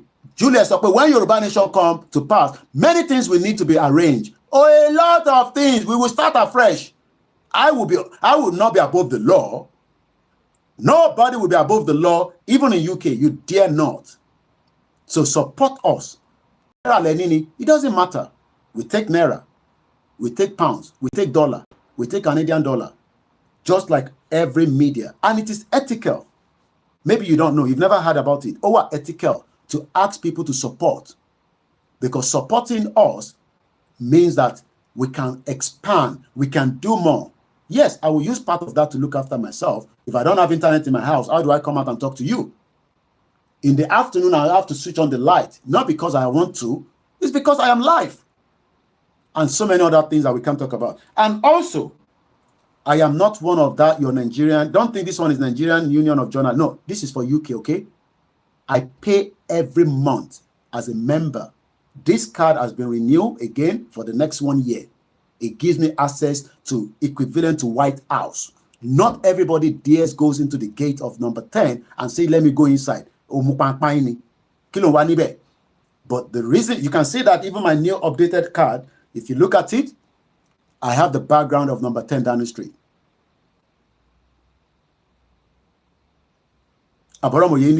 So, as support to her so that Kali expand. And it is not just me that does the same. Almost even Julian Assange that just got his free. It came at a very high cost. High cost. Owó tó fi gbé jáde ní UK is $500,000 for that private jet. And I believe they were able to, I don't know what was the final they raised for him in pound sterling, but the last time I checked, which was some few days back, was almost £320,000. Freedom doesn't come for free. And nobody's going to give it to you for free. You have to fight and fight for it. So let's continue. Couldn't say question in my down the platform me. So if you question I might say it, I will just ignore it. But it's your right to put it there. If you're not comfortable with the platform, you have the right to walk away. That is why there's so many things happening on the social media. But on this platform, it is called self-determination for the Yoruba people. If you don't know about Yoruba people, we are part of the southwest of Nigeria. We are not the east. We are not Igbos. We are not Hausa. We are not Gambari. We are not Fulani. We are Yoruba people that have been existing before the British brought in their nonsense called amalgamation and forced it on every single one of us. We will collapse the last empire of Britain. Nigeria is one of their last empire. It must collapse, inshallah. And one collapse, not our own. It's not going to be with gun, but with the word that we are saying that will push every one of us out together. Nobody's pushing anybody. I have told you, we are all in this together. Some of you will have to spend money. Some of us will be out there like this, while some of you will be ready as a foot soldier to push out. The British doesn't love our interests as Yoruba people. Don't let them deceive you that, oh, we love the interest of Yoruba. No, they don't love our interest. If they love our interest, they should be talking about the dissolution of Nigeria right now. They are not interested in our interest. So I wonder when some of you think that because you see all this Onyibo, British ambassador, Canadian ambassador, American ambassador, they are not there for your interest. They are representing their country interest. Interest the country will represent. Yes, I want to call an interest in one because they are part on part two. Àwọn Dangote, àwọn Tedola, àwọn Telelemelu, àwọn Mike Kinikan, and this and that and that and that. But ìwọ tó jẹ́ mẹ̀kúnnù, wò mí dáadáa, all these embassy in Nigeria, they are not there for our interest. 15 people only thumbs up this morning. 102 people are watching us. Not good enough. Not encouraging. About only thumbs up. Share it. Ẹ lọ jù sínú platform yẹn ẹni kan sọ fún yín pé ẹ máa gbé show Koiki wá síbẹ̀ olùsí ni wọ́n àwọn tó bá sọ bẹ́ẹ̀. Anywhere you put my program and they say remove this from the platform, you better start thinking about that platform. I left my school platform 4 years ago when some of them were complaining that I was posting what I was doing on their platform, but they want me to come and pay every month to support Abeokuta Grammar School so that Koma le Kuwabi. not my responsibility. That is meant to be the responsibility of all these Olori Buruku governor from Ibukunle Amosoloshi, Ole, 419. The children are in London here, married to the same family with Abike Dabiri. You can be by law.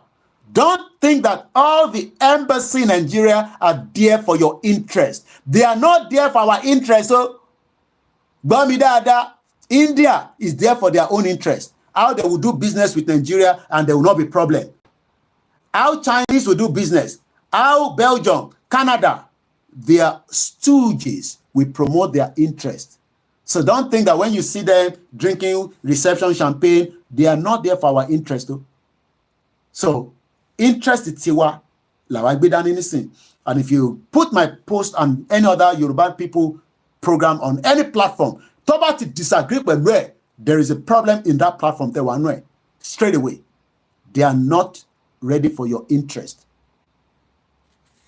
So let's go back into Moki Grammar, Felicia Jagbe, and the rest of you that have joined us. So please remember, musakalam1@yahoo.com. It might be telling you reseller. I am still the same person when I used to do business on eBay. I have a UK account and we have a First Bank account. All these details are continuously will be posted on our platform. I just want to clear that air. So Moki will go and support to her, if you think it is worth supporting. Ganil Suraju Moki, Amosu Shegun, and many of you that have joined us, I'll be happy. Alan Conde, only Buhari love. How I don't understand. Buhari the evil man. You're right. A Yoruba man comes out and say, Buhari be love. You can see that is one of the biggest disaster of humanity. Buhari, out of everybody in Nigeria, a Yoruba man comes out and spill that nonsense out and say, Buhari ti lo ti gbe love lo. Since Buhari left the power, Buhari took away the love. So let's come back to America and talk about their independence and how it all happened. From there, we will move to the UK election, then we will end it with the INEC fraudulent election. I'm sure they're preparing for the next one with billions of naira allocated and nothing comes out of it. Pankere ọ̀rọ̀ ẹ̀gbọ́n mi dáadáa kò ní bàjẹ́ fún ẹ láíláí.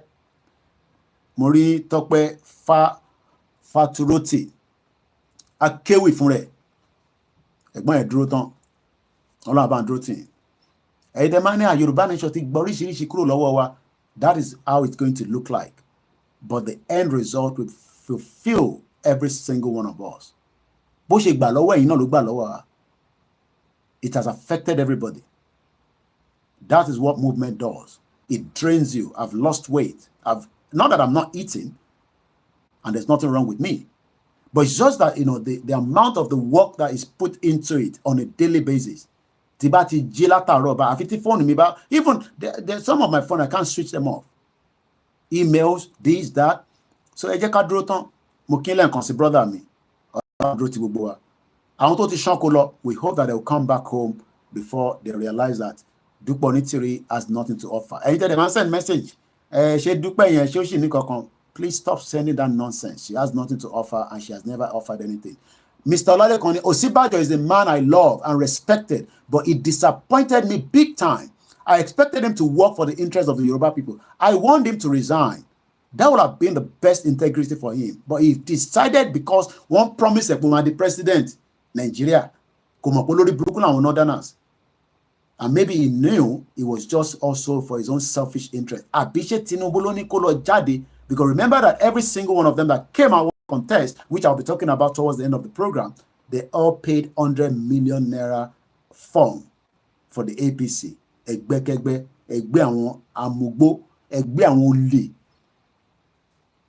don't defend any one of them because they will never defend you.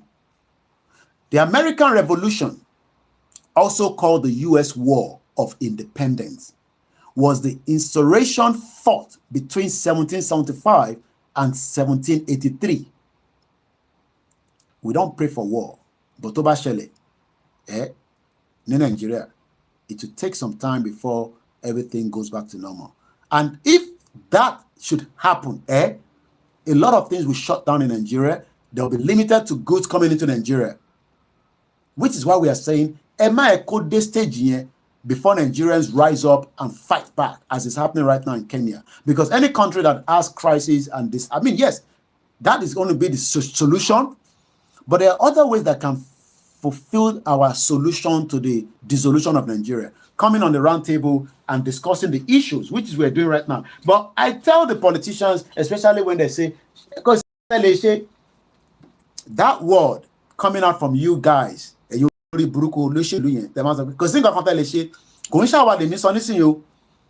talking about Nigerians generally now. Nigerians and you know affect, especially you imagine if crisis starts in Nigeria, and you don't have electricity. How are you going to survive? So many things will be affected.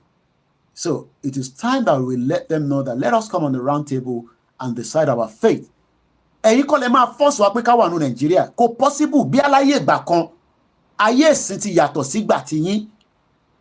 Ana ṣe Nigeria mọ̀. Ẹ bá wa sọ̀rọ̀ kájọ jókòó kájọ sọ. A dúpẹ́ lọ́wọ́ gbogbo àwọn kábíyèsí tí wọ́n ti gbọ́ sí wa lẹ́nu. Mo kí Ọọ̀ni of Ifẹ̀.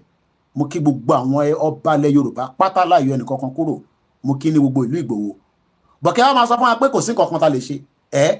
In town Nigerians máa ṣe ó ń bọ̀. Ó kù díẹ̀. So this revolution led to the independence of America that is being celebrated today. Though, through which 13 of the Great Britain North American colonies threw off the British rule to establish the sovereign United States of America. One day will come like that we will throw away the Nigeria and then we will establish the Yoruba sovereignty. Amujawani kosogwe. Amu crisis wani, but omo tuntun lo fe bi. That is why I say that if we truly think that we should push for that kind of route now, you will need 60,000 Ireke to do that to brand new and many training of people to prepare ground for such. Because the first thing you must do is secure the borders. The moment you go into that such, you shut down the airwaves, I mean the airspace, or be playing kokonda ko wasale abi ko gunke. Nígbà táwọn in tó lè ja plane bá wà lọ́wọ́ yín. Tẹ́ bá ti ja plane bí méjì mẹ́ta, plane kankan ní fly wọ Nigeria mọ́ because the airspace is no longer secured. Then you secure the borders because ibẹ̀ ló máa fẹ́ gbà wọlé, and you secure the waters because they will use that as well. But you will need 60,000 fully trained men. Fully trained at that to commit into such. But if you're not going to go through that route, then it will be all form of whatever happens. Anything goes. Anything will go into it. Anything. So why do we want to go that route? When governors are important. Ìjọba security kiri. Mo sọ fún yín pé gbogbo mọ́tò yín pátápátá àwọn alálẹ̀ àwọnú ẹ̀ àlámọ́lẹ̀ pátá. Bulletproof car yín yẹn gbogbo ilẹ̀ lo bulletproof car. Tá bá yìnbọn sí kò ní wọlé, but tálálẹ̀ bá wọnú ẹ̀ àwọnú bẹ̀ apàyín sínú ẹ̀. Driver yín nìkan ló máa escape. Torí pé èèyàn dáadáa làwọn drivers yìí dẹ̀ tọ́jú wọn. Imagine some of them are still paying 30,000 naira to their drivers. Àwọn lórí burúkú tẹ̀yìn support. So mo ń sọ fún yín governors, ẹ má jẹ́ kí ọ̀rọ̀ yẹn débi tí kò yẹ kó dé. Ó ti ṣẹlẹ̀ rí. Amẹ́ríkà tí gbogbo yín sá lọ lẹ́yìn tẹ́ fẹ́ lọ gbé tó ń wò mí ṣùkùṣùkù. Amẹ́ríkà tó fẹ́ gba visa wọn. Wọ́n ní wọ́n ja wèrè ogun revolution. Ìjà gidi ẹ̀mí bọ́lẹ̀ rẹpẹtẹ. But today they are enjoying it. Àbí bẹ́ẹ̀ kọ́. Àwọn celebrating yẹn lọ bímọ sọ́hùn kọ́ lè bá gbàwé. But ìwọ nísìn táwọn wá bímọ sọ́hùn wá padà wálé wọ́n máa ṣe movie wọn lọ wọ́n máa act wọn lọ. Gbogbo wọn láti kọ́ àwọn kúrò lọ ní Nàìjíríà. Gbogbo wọn àti Yorùbá àti Igbo àti Hausa gbogbo wọn àwọn ọmọ wọn wà labroad bí tàwọn ti wá náà báyìí. So why are we living in denial? So ẹ jẹ́ ká come together. Ẹ má kó di crisis, ẹ má kó di M1. Torí tó bá ti dórí M1 kò sí bá ńlá ẹni tó lè dá dúró mọ́ àfi tá bá délẹ̀ lérí yẹn. Tá bá ti bọ́ sórí M1 gbàgàbáì látorí not circular níbí báyìí. Tí bá ẹ̀yin tẹ́ mọ̀ dáadáa ó yẹ yí ẹ̀gbọ́n mi triple dare rẹ̀ òkè tẹ́ bá fẹ́ lọ kí àwọn èèyàn ní Manchester M25 tẹ́ ń bọ̀ láti Kent.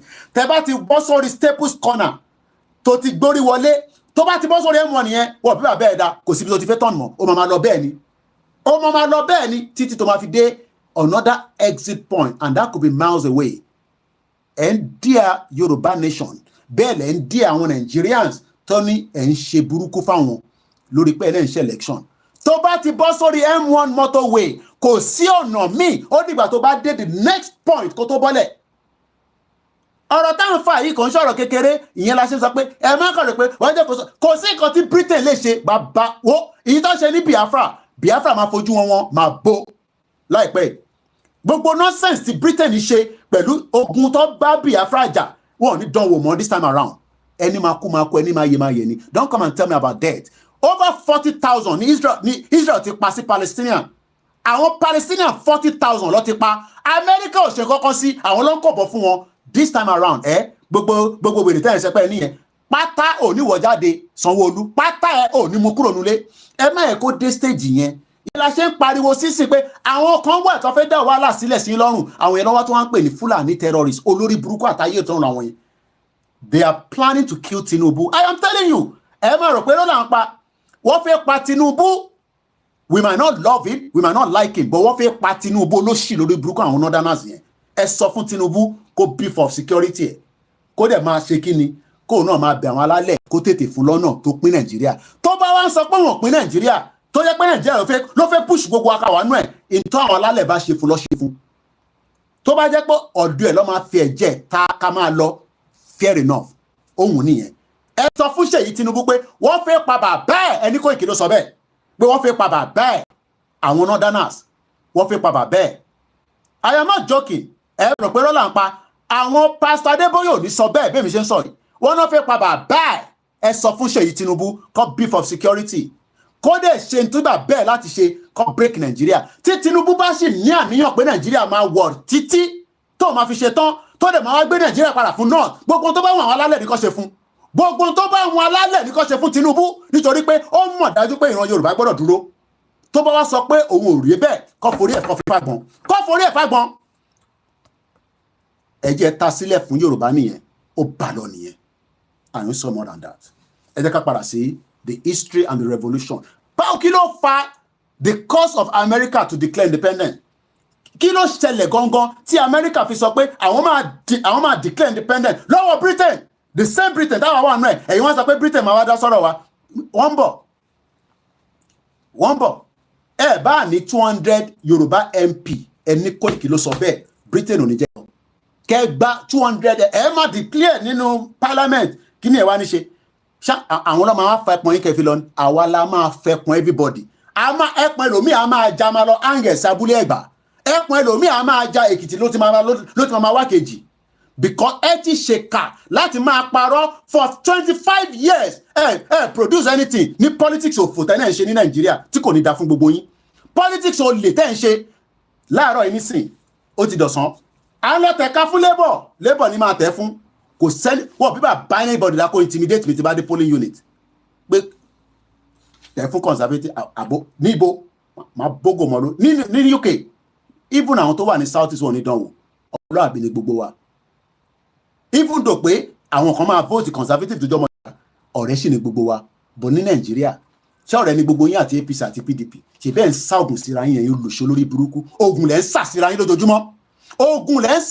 lójoojúmọ́ torí ẹ fẹ́ ṣe politics ṣé ogun ni wọ́n ń sà síra wọn ní UK no wọn ní láti sọ ogun you will tell people what you want to do tó bá favour wà á tún lọ dúró another time but conservative a máa lé yín lọ 14 years we've had enough of you. But kí ló fa wàhálà tí America fi declare independent lọ́wọ́ Britain? Kí ló fa wàhálà? Ìkókó ló mú gbogbo wa rí nísìnyí o wọ́n ń gbáriwo Kóìkì o àwọn olòṣì èyí tó yẹ kí gbogbo máa sọ fún àwọn politician pé n táwọn ọmọ yìí ń sọ yìí ṣe gbé yẹ̀wò náà n tí Kóìkì ń sọ àti Ìgbòho àti bàbá kí tó yàtọ̀ àwọn Yorùbá nation kí ló bá dín bẹ́ẹ̀ pé kẹ́ pé wọ́n sórí round table ó ń sọ fún wa pé kò sí nǹkan tẹ́ máa ṣe àwọn Nigerians tó máa wo ensars yẹn kékeré lẹ́rí wàá fojú wọn máa bo àwọn ọmọ yẹn ń dúró dè yín ni especially àwọn ọmọ Peter Obi yẹn àwọn yẹn fẹ́ bà nǹkan jẹ́ Peter Obi ti ń fún wọn lóhùn díẹ̀díẹ̀ pé wọ́n ní right láti protest ẹ máa sọ pé they play eléyìí ń sọ̀rọ̀ they play it is coming ó ń lò dìbò ni ó lè jẹ́ 3 years ó lè jẹ́ 2 years ìgbà tó bá máa dé adébá gbogbo aláyọ̀ àtàlàfíà ẹ jẹ́ ká béèrè lọ́wọ́ kí ló ṣẹlẹ̀ gangan they argued that George III had no real power over American colonies by taking a stand against the tyrant of the king. Àwọn tyrant, kí ló ń pè ní tyrant? Ẹ jẹ́ ká lọ wo meaning ẹ̀ ní èdè òyìnbó ní dictionary meaning. Tá bá sọ pé tyranny, ẹ rí pé bí mi ṣe pronounce ó tún yàtọ̀. Increase the speaker mi, gbóhùn sókè lẹ́ẹ̀kan sí. Tyranny. Tango Yankee Romeo Alpha November Yankee. Tyranny, olórí burúkú wọ́pọ̀ bẹ́ẹ̀ ní Nàìjíríà. Àwọn olè, àwọn jẹgúrújẹrá, àwọn máa sùn sínú air condition. Ooru máa pa yín nínú ilé yín ni. Ooru ló máa pa gbogbo yín lẹ́yìn kankan fún ìkà tẹ́ ń ṣe fún gbogbo ọmọ Nigerians tí kò dẹ̀ ń ṣe Nigerians ẹni ìwé òyìnbó ló kó gbogbo àpapọ̀. Ìyà máa jẹ gbogbo yín látòkè délẹ̀. Àkútúkú yín lọ́rùn ẹni tó bá ti kúnú yín. Bọ́ bá ṣe sàárà fún yín kò ní gbà. Wọ́n máa dá padà sí lójú ni. Torí ẹ ti mọ̀ jẹ wicked bastard politicians. But nígbà tí wọ́n náà ń jẹ lára wọn, tọ́ba tí wà bẹ́ẹ̀ dá comment mi pé Koiki shut up, máa bú bàbá àwọn náà àti ìyẹ́ máa rán ẹ sílé. But tó bá ti bú wọn, máa gbọ́ program lọ. Fèmí àti wọn sílẹ̀. Kò sí nǹkan tẹ́ máa fi wá ṣe. Kò sí nǹkan, àfi tó bá jẹ́ pé nǹkan mi ni mo tún sọ lẹ́yìn lójoojúmọ́. Tó bẹ́ẹ̀ ni mo sọ fún yẹn, lè fi wá ṣe nǹkan kan. Jésù Kristi wà lẹ́yìn wa. Ọba Elédùmarè ń bẹ lẹ́rù wa. Inshallah, bẹ́ẹ̀ bá sá kò ní wọlé. Torí pé ìkà nìyí. Torí ẹ mọ̀ pé ọ̀rọ̀ tá à ń sọ yìí, òtítọ́ là ń sọ. Ẹ̀yin ní ká máa lọ dìbò for 4 years. Kò ní dá fún gbogbo àwọn IMF àti World Bank. Àwọn olórí burúkú tó ń gbowó fún yín. Tẹ́ fi ń ṣe òṣì káàkiri, tẹ́ fi ń jalè. State kankan lọ máa gba loan. Wọ́n ti gba loan títí lórí state. Ẹlòmíì ò tẹ̀ mọ́ ìtí lónìí. Ẹ jẹ́ lọ máa bèrè lọ́wọ́ àwọn governors yìí pé èèlò lẹ gbà lórí wa. Tó wá ń defend wọn, wọ́n ti fi yín yáwó. Wọ́n ti fi yáwó káàkiri lọ́dọ̀ Arabu, lọ́dọ̀ DC. Wọ́n ti ta gbogbo àdànù. Wọ́n ti ta gbogbo, wọ́n ti gba change lọ́wọ́ wa. I am a citizen of Nigeria. Òmùgọ̀ wèrè. Citizen Nigeria o. Wọ́n ti tẹ̀ dànù. That's why I feel respect wa. Ẹ̀yin tẹ́ ní British passport, ẹ̀yin tẹ́ lucky. How about travel nísìn? Àti na passport yẹn sí wọn. What's your name? Ìgbà mi máa béèrè pé bí pé kí n fọ immigration níta létí àwọn òṣì ni. O rí passport, o lórúkọ lórí ẹ̀ ni. Ṣé o lórúkọ lórí ẹ̀? But àwọn ọmọ yìí náà ti lọ dáràn ní Turkey. Àwọn ọmọ Yorùbá ti fa drugs. Wọ́n ti ṣe yahoo olòṣì. Gbogbo ìbí root tẹ́fín nọ́ọ̀kì nìyẹn. Àwa wá débẹ̀. Turkey tí mo lọ láìpẹ́ ní some years back. Mo ní màá sọ̀rọ̀ Turkey fún yín, bọ̀ kò ń sọ̀rọ̀ ẹ̀mí. Ó ń wo passport mi ń wò mí. Kò ń ṣe Nàìjíríà mo ti ń bọ̀, ibẹ̀ mo ti fly o. Ó ń wo passport mi ń wò mí. What's your name? Pípé kí n gba ìtí ẹ̀. But you have ṣe tẹ́ bá wà lọ́dọ̀ immigration ìwọ tó ti travel dáadáa tó yẹ pé o mọ̀ pé nǹkan tó gbé dání jẹ́ ní òní wàá tún inú àmà bí ẹ. But ẹ̀yin tó yẹ pé jẹ́jẹ́ sì ní definitely wàá máa tọ̀ sára. Ó ti mú àwa náà rí bẹ́ẹ̀ ní 1998 nígbà tí mo fẹ́ dé. Ìtàn ń gbọ́n mi, gbogbo ẹ̀ ń ṣe ní ìgbẹ́ ń gbọ́n mi nígbà tó o bá land ò tí wọ UK o, tó o bá land ò wọ Canada o, tó o bá ti land o jáde sí exit point tí wọ́n gbé àwọn tó wá gbé ẹ ọmọ tó bá ti ní kó lọ jókòó anything can happen ni o. You would then wonder why our passport is as stupid as it's meant to be. Ọwọ́ àmúlò ọwọ́ àǹfi magnifier òfin wo passport yẹn. Do you blame them? Nígbà tó yẹ pé mo sọ fún yín pé ní was it last year mo mọ̀yàn tó padà lọ́lé ó lọ reduce age ẹ̀. Ó sọ fún èmi ni ó confide in me. Ó padà láti African country kan ó fly lọ Nàìjíríà. Wọ́n change date of birth ẹ̀ ó já wálẹ̀. Ọ̀dẹ̀ issue passport mi fún ẹ fi passport yẹn jáde kúrò Nàìjíríà. Ìyẹn ni wọ́n ń pè ní country.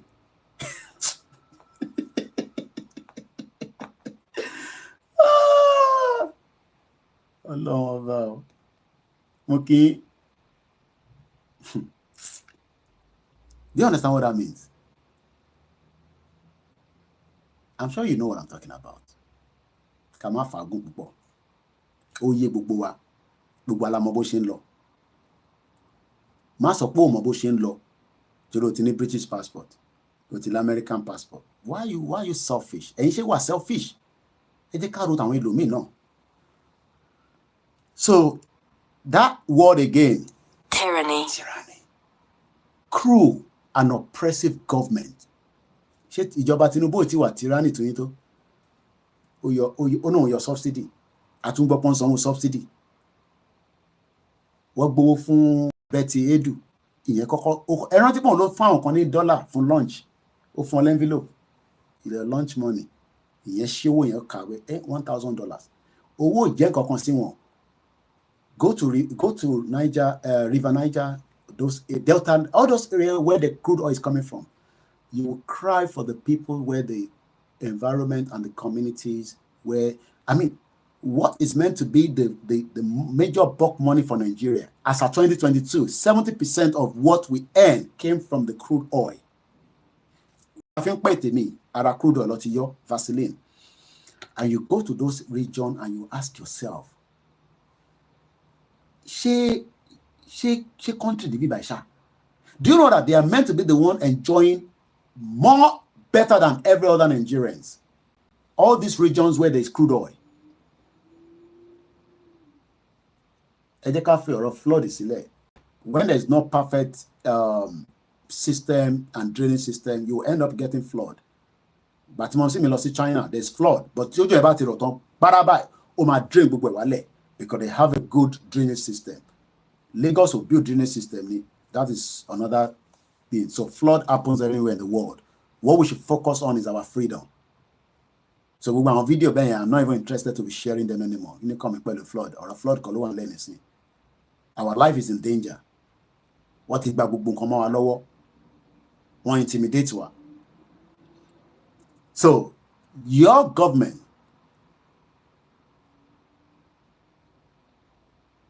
mo wo yan kan tó comment ni because wa ti wa be àwọn wèrè kan wà oríṣiríṣi jagbajagba tó kan Ọlọ́run á post bí báyìí.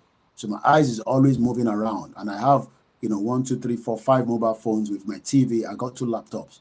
So mo fẹ́ content yẹn kọ́ ni. So what to do to kọjá jagbajagba wa just blocking. What is the literally meaning of tyranny? Mo kí ọmọ Bọ́lájí Abdullahi. Tyranny. One of the root words of tyranny is the Latin tyrannia, which means the rule of tyrant.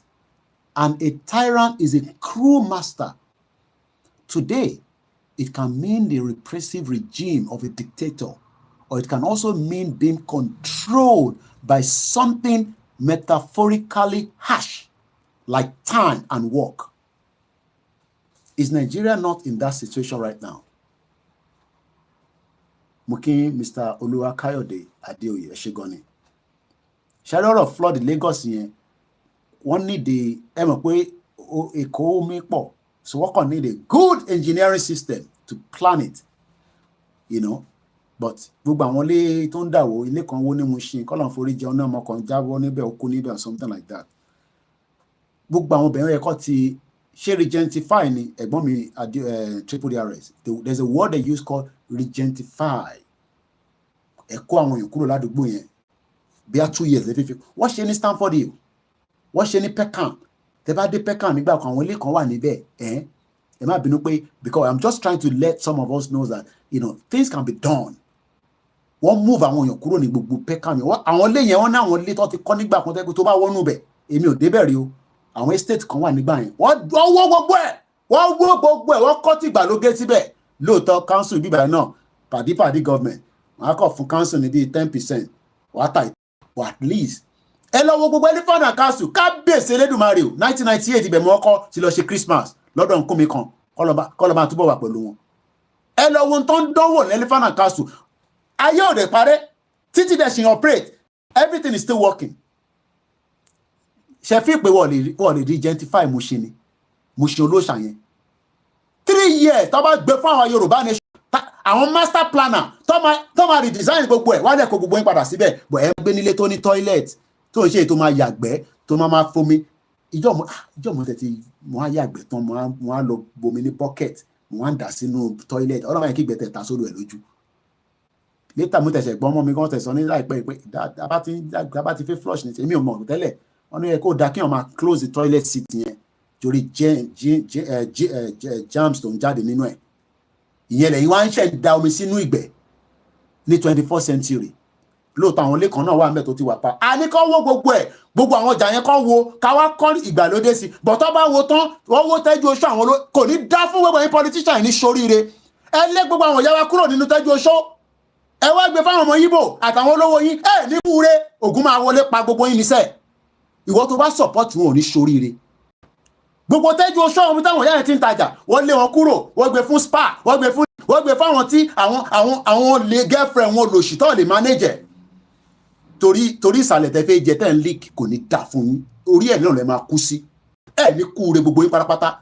Ẹ wo tẹ́jú oṣù táwọn ìyá yẹn ti ń ta wóróbo tó ti ń ta wóróbo. Mo kí bàbá wa Moses Ọláníran, ibi táwọn ìyá yẹn ti tó ti rọra manage ayé wọn, you took them away from there and then gave it away to other people. What kind of life are we living? And the life yẹn lẹ́wọ́ fẹ́ máa gbé pẹ̀lú ẹ̀. Àwa ń pariwo Yorùbá nation, àwa náà mọ̀ tá a sọ kò ní dá fún ẹ.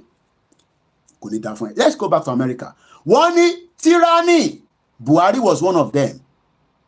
Ṣé ká sọ pé Tinubu náà ká ṣe ẹ̀wọ̀n kó jẹ́ tiwa? Ẹ má ká sọ pé Tyranny ni Tinubu, but òun ló lọ gbé Buhari wá. Ẹ̀gbọ́n mi tún rán mi lọ́tí. Aṣímọ lọ́wọ́ ó sì sọ̀rọ̀ acne yẹn. Ibẹ̀ ni church ẹ̀ wà. Wọ́n gbàgbọ́ yẹn tó kọ́ ibẹ̀ lọ kọ́ Olympics ní 2012. Mo wo program ẹ̀ kan, ó dà pé ó ti fẹ́ share state. I mean, not help promoting him. I don't know him. Kò dẹ̀ sanwó fún mi o. But I was just sitting down this morning, he has a big project in about somewhere in Bejuleki, massive. So if you are still operating anything in Nigeria, yes, you can do it. I haven't come out and tell you, oh, stop investing in Nigeria. Èmi ò ní invest in it. Because Ọlọ́run jẹ́ kí mi wá invest síbi tí mo lè kó returns mi in that country. No. Màá fògùn lera wa ká tó gba returns mi. No. But if you are one of those that still invest there, you have something you are doing, that's fine. Mo kí Reverend Joe Adeoye. Wọ́n ní I am a reverend. Ẹ ṣé gan ni, àdúrà yẹn á máa gbà sí. Wọ́n ní thank you for saying the truth. It's bitter. Tẹ́lẹ̀ àwa náà mọ̀ pé Nàìjíríà bó ṣe rí nìyẹn. I support Super Eagles. We were doing what we are meant to. Love jollof fries. Go Nigerian party. Yoruba party ló yẹ ká máa pè. Which Nigerian party? Ṣé Nàìjíríà ló ń ṣe èkuru kó tá ń jẹ? Ṣé Nàìjíríà ló ní culture yẹn? Àwa la ní culture yẹn. So we didn't know before. Now that our conscious mind is telling us that Koiki tó tẹ̀ ń sọ lójoojúmọ́ yìí, only we are not Nigerians. Yes, birth certificate mi ni mo fi gba driver license nílùú yìí. Provisional license me, the small birth certificate nígbà tí mo wọ̀ lùí òun ni mo fi gba driver license me. It's because we didn't know. But nígbà kan rí ṣé birth certificate yẹn ṣé Nàìjíríà lọ kọ sí ní 1913. Bàbá mi Sonodu ni investing in Nigeria is like fetching water into the basket. Mo ṣe program ní Bankole mi mo ṣàlàyé fún yín, dropping water in the basket. Too many holes tí wà nù Nigeria. Many holes.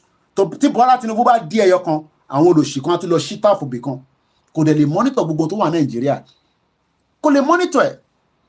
Details tẹ máa fi support wa ló ń post sínú gbogbo platform wa. Mo kí n lẹ́ẹ̀kan sí gbogbo reverence fathers wa. Ìyẹn mo ti máa ń sọ ẹ má we're not Koiki wọ́n gbé Christianity wa fi wọ́n sílẹ̀. Let them do their religion. Ẹ má fọ̀rọ̀ religion sínú Yoruba nation movement. Yes, you can talk about them, but don't criticize them because they will think that torí à ń ṣe Yoruba nation ni torí ẹ fi gbé ẹbọ wá ni náà kí ni ọ̀rọ̀ ẹbọ kọ́ lélẹ̀. I want you to have ìmọ̀ vote ní sìn mo prepare ni tí bá ti bá program mo lọ tẹ̀ka, no intimidation. Kódà òtẹ̀ níwọ̀n kan vote wà á kọ́ ra wọlé. Hello, àti ráwọn tó jókòó síbẹ̀. Hello, how are you? Good afternoon, how are you doing? Wọ́n náà kí wọn. Can you give us your card mi wà lẹ́yìn mi bẹ́ẹ̀ àfún ọ. You have any ID? Are they your driver license? Jáde àtẹ̀síbẹ̀. Má yọ Nigerian passport. Nigerian passport ìwọ. Gbé Nigerian passport débẹ̀. Which country is this? Nigeria. Nigeria. So let's go back again to this independence because we're almost 2 hours and then the last hour will be tẹ́ bá fẹ́ pè wọlé, the line is still open. If otherwise, the program ends in the next 1 hour. Then later tún máa padà wá Ọlọ́run fún mi lálàáfíà. Àwa sọ̀rọ̀ nípa báwo election ṣe lọ. If I'm out there, if I think I need to do short videos, I'll do. If otherwise, don't worry too much, okay? But if you're in UK and you are still one of those that pray for Nigeria, but you can go and vote without any intimidation, are you thinking again? Or you just think that you should be the only one enjoying good political atmosphere? So let's go back again to the US. They argued that George III had no real power over the American colonies by taking a stand against the tyranny, which is what Igboho did and wanted to kill him, of the king. The Americans sought to gain the sympathy of the British people. The colonies also argued that they had no representation in parliament and therefore Britain should not tax them. Something always leads to something. So I'm now going to go into the, hey, Emma Bino, Uncle Mito Fuminikin, like I said, he died last year. She just shocked for me. You know, he was the one that came with this, you know, to UK last year. She had to take 2 years, no, last year, no, nothing like 2 years, they see. The year before, not last year. So I'm reading now from the history.state.gov. One day, the Yoruba will have their official website for the government. Women 36 plead guilty to murdering parents. Headline. One, Koiki, please, if you have the strength, just show the Nigerian. I'm sure one. There. Go back there. So, this is the office of the historian. All right, Koikimedia, OLAYOMI KOIKI, which is Instagram live there, because I believe a caller is calling through from this one. Thank you so much, Mr. Raji Kolapo, Mr. Ewudin 1, Everything Temi, Olu 003, Shine Olaleye, and the rest of you. Hello, Darapomowa Ishegoni. So let's pick that call. I don't know who's calling, but let's see if we can pick that call. Okay. Hello. Hello. Shefeda sorry to ni sir. Mr. Son ló ń pè mí. Bàbá àgbàlagbà. Ẹ káàbọ̀ sórí ètò wa. Ẹ ti wà lórí ẹ̀ sà. Ẹ jẹ́ ká gbọ́ nǹkan tẹ́ fẹ́ bá wa sọ. Ẹ ṣé gan ni. Thank you so much for calling. Gbogbo àwọn tó ní Nàìjíríà náà làdúrà táwa gbà káà fi wo 60 club yìí o. So wọ́n máa gbà títí tí wọ́n máa fi 60 club máa fi wo 70 tí wọ́n máa lọ jẹ́ Ọlọ́run ní Nàìjíríà àjà náà ni o. Nípa nǹkan tí mo fẹ́ sọ ń pa àpò yẹn ni pé ṣe rí bẹ́ẹ̀ ṣe máa ń sọ wípé iṣẹ́ àwọn èèyàn wa ò deserve ìgbé ayé tó ní ìtumọ̀. Ìgbé ayé tó ní ìtumọ̀ Nàìjíríà. Ẹ jẹ́ nǹkan fún ilé example. Ọmọ mi ń sìn just 17-18 ó wà ní ayé ó ṣẹ̀ jáde grade 12 ni. Wọ́n máa ń lọ sí school during school time. Wọ́n á ní ṣé wọ́n fẹ́ ṣiṣẹ́ ní electoral officer library kan ó ṣàfihàn holiday job. So òun mú ó di electoral something. Ọmọ secondary school BSS 1, 2, 3 wọ́n lò fẹ́ election. Wọ́n ò tí lè bò. So ó lọ ṣiṣẹ́ níjọ́ Saturday and Sunday. Ó ṣe ń gba primary wọn ó tún ti electoral officer lọ níbi 6 bóyá bí 8 alẹ́ àdé kan. Àjẹ́lọ́bì fún bí ọjọ́ mẹ́ta ó ti àgbà almost 15,150 USD. Ọmọ mi ra fóònù tẹ́mi bàbá ò lè ra ọmọ mi ra fóònù 1,004. Wá kí ni kan nígbà tó ní sẹ́ńdì owó lọ sí Nàìjíríà. Wọ́n á sọ wípé àníjọ máa mú fóònù lọ Nàìjíríà ó ní wáì. Ọlọ́pàá máa wọnú ẹ̀ ni. Wọ́n á ṣírò conversion yẹn fún owó pé it's just figure mo ní kò lè yí ẹ. Money, you say that money is what some people earn in 2 years. But Koriro. So these are the way they take all these children out of crime. During the holidays, you can go to library and work. You can go to a lecturer officer. You remember, electoral officer. Everybody they pay you immediately you finish working. So they have that opportunities. But in Nigeria, they don't have that. I hope our people will sleep. Back to Lekki so yes. Lagos State is below sea level. There's a professor who saw about only in 20 to 30 years time, Lagos will sink and find its inside the Atlantic Ocean. Recently, estate, Lekki, those areas are floodplains. In geography, they are floodplains. Any drop of Omi, Ojo, Ibema are flooded. That flood is not ordinary flood. It's salt water. It's salt water, and it's going to affect the foundation of those areas. So those who are investing there, good luck to them. For diaspora like you and me, please, we are their ATM. I can't go there and invest and come and fight anybody from here. I can't. There's one guy, man of thought, those on the past scams to in the real estate business. In 10 years this time, another government might come and say illegal and demolish. There's somebody here whose house was among those demolished recently.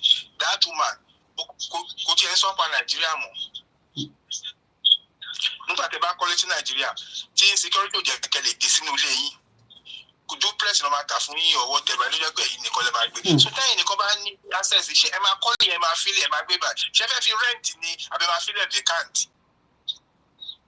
ìbá tẹ̀ fi rent tó bá tẹ̀ fún yín ní return lórí ẹ̀ padà. ọ̀rọ̀ tí ẹ return tó bá máa tẹ̀ fún yín ní return ǹjọ́ tí ẹni tó ń gbélé bá ti mọ̀ pé ẹni tó nílé ìlú òyìnbó ló wà ẹ lè rí return kọ̀ọ̀kan gbà. The next thing you want to prove yourself, they will be after your life. So if somebody has retired, you want to go and settle in Nigeria, then you can go for Juaje Koniso, who be to fair rallies, I know the effect of water in 1980 during Ogunpa, the more effect of water. So I can't, and I did geography, so I can't buy a house close to those areas. So people there, just know that regular flooding is Yoruba because Lagos is below sea level. We are not here to. There's no environmental impact assessment. Nigeria kì í ṣe yẹn. Coastal highway, wọ́n ṣe environmental impact assessment. Wọ́n débi kan ní pipe cable kan abẹ́ o. Wọ́n débi kan ní pipe kan abẹ́ kankan. Ṣé òun yẹn kọ́ ló yẹ kó ti ṣe kó tó bẹ̀rẹ̀ ọ̀nà yẹn? Wọ́n ṣe. So it's a country where abnormality is seen as normal. Eshigoni, thank you so much. Eshigoni Baba. Well, if you want to call in as well, like I said, it's an interactive platform. Emma worry me by Butambo politician. Let's focus on the message itself. The line to call in to speak to us right here, to be participating in the program, at least for the next 1 hour, which I have, because my stomach is saying I need to go and have something to eat. +44 7404405917. Koikimedia team about fee number was sita in case we have 1 or 2 people that still want to call in as well. Moki Elen can say Omobolaji Abdullah in diaspora is facing a lot in the zoo. Moki Wenta wa lenu share doctors and nurses. Babawa Reverend Joe Adeoye so the man is talking now. Baba talk with Latin America. He's saying the reality. All that area is a swampy area. They have not seen anything yet. Like I said, you have the right to, invest wherever you want to. Nobody will tell you not to do otherwise. Mr. Bankole Clement, Mr. Koiki, Emma Kushe, Ọlọ́run kò ní fi yín sílẹ̀ abue, ama dájú lórí yín pẹ̀lú gbogbo ẹbí yín, which is the most important prayer that is valuable for people like us here because it is not easy coming out facing multiple different faces. Some of them, we don't even know what they have in their intention. But whatever your intention is, once again, if you want to call in, please do so. Let's quickly now go back again to the office of the historian.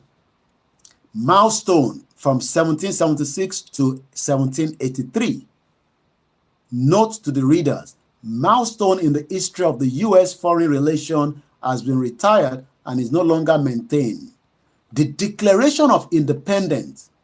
By issuing the Declaration of Independence adopted by the Continental Congress on the 4th of July, 1776, the 13 American colonies served their political connections to Great Britain. The declaration summarized the colonies' motivations for seeking independence. By declaring themselves an independent nation, the American colonies were able to confirm an official alliance with the government of France and obtain French assistance in the war against Great Britain. Now, this is where I want Yoruba people to think out of the box. You want us to go and declare. I am not talking about Dupolitiri declaration because that is not a declaration. That is just another fraud. If you're going to declare in Nigeria, you don't have the weapon to protect yourself and the people that you want to declare on top. You don't have another country that will come out automatically and say, this country known as Yoruba Nation, we are backing them straight away. So, I need to declare, as an example, our country to know I'm just asking some of you gullibles, any understanding. Nígbà tó make a declaration yẹn, àwọn ìlú tó náà communicate tó máa ń kọ lẹ́tà sí yẹn, níbo làwọn ìlú yẹn wà? None of those countries came out to even endorse her, not to talk about giving her protection against you, the masses, the people. So when some of you come out and talk that, oh, Atigba, Yami Kikelomo, number 10 pèsè yẹn kọ́ lè máa pèsè, I'm not going to pick it from there. Studio number is a studio number. I know you want to add to the input, but you're calling the wrong number. Now share number. By now, I expect somebody like you to have our studio number. So, let me say, Mokibu Gwenyin Yawa, Ten Boa.